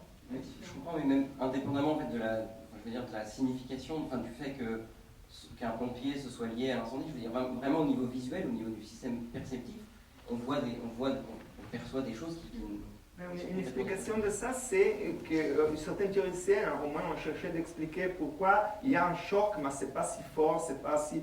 C'est qu'on a été habitué à ça. Il y a quelque chose dans notre cerveau qui était déjà habitué à ça, et c'est le rêve. Enfin, dans le rêve, on fait des expériences, il y a du montage dans le rêve.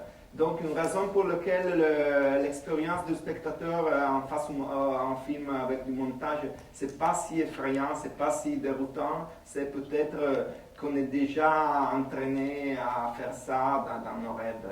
On ne le fait pas dans la perception ordinaire, mais c'est un type d'expérience qui peut-être a à voir avec le rêve. Oui, et puis il y a l'imagerie visuelle, c'est-à-dire la capacité à combiner des images mentales de manière intentionnelle, sans support d'un écran, qui est sans doute mobilisé en partie dans le rêve, mais peut l'être aussi à la volonté. Donc cette multiplication des points de vue, on peut l'avoir aussi dans la mémoire visuelle.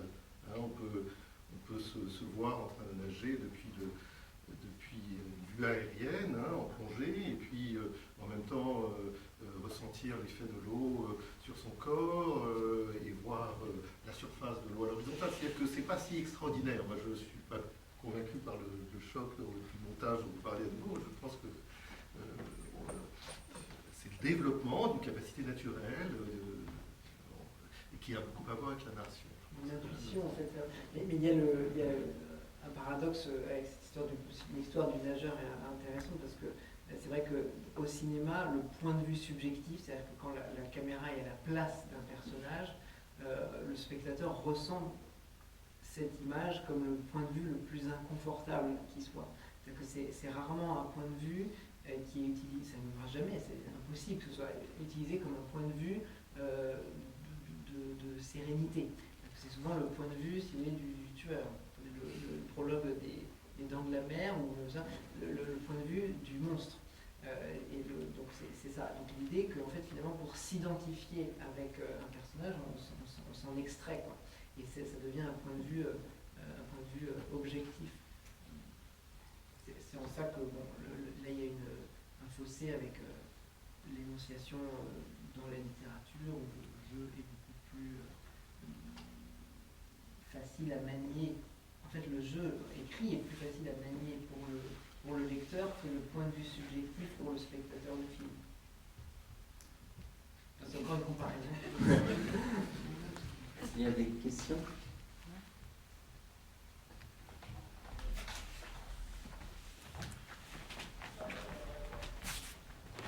Eh ben, merci beaucoup, merci à tous. Je pense qu'on peut applaudir le Jean-Baptiste.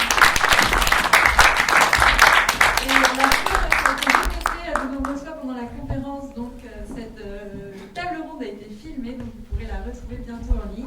Et on tient à remercier bien sûr l'Institut d'études cognitives qui nous permet de réaliser ces tables rondes et à bientôt.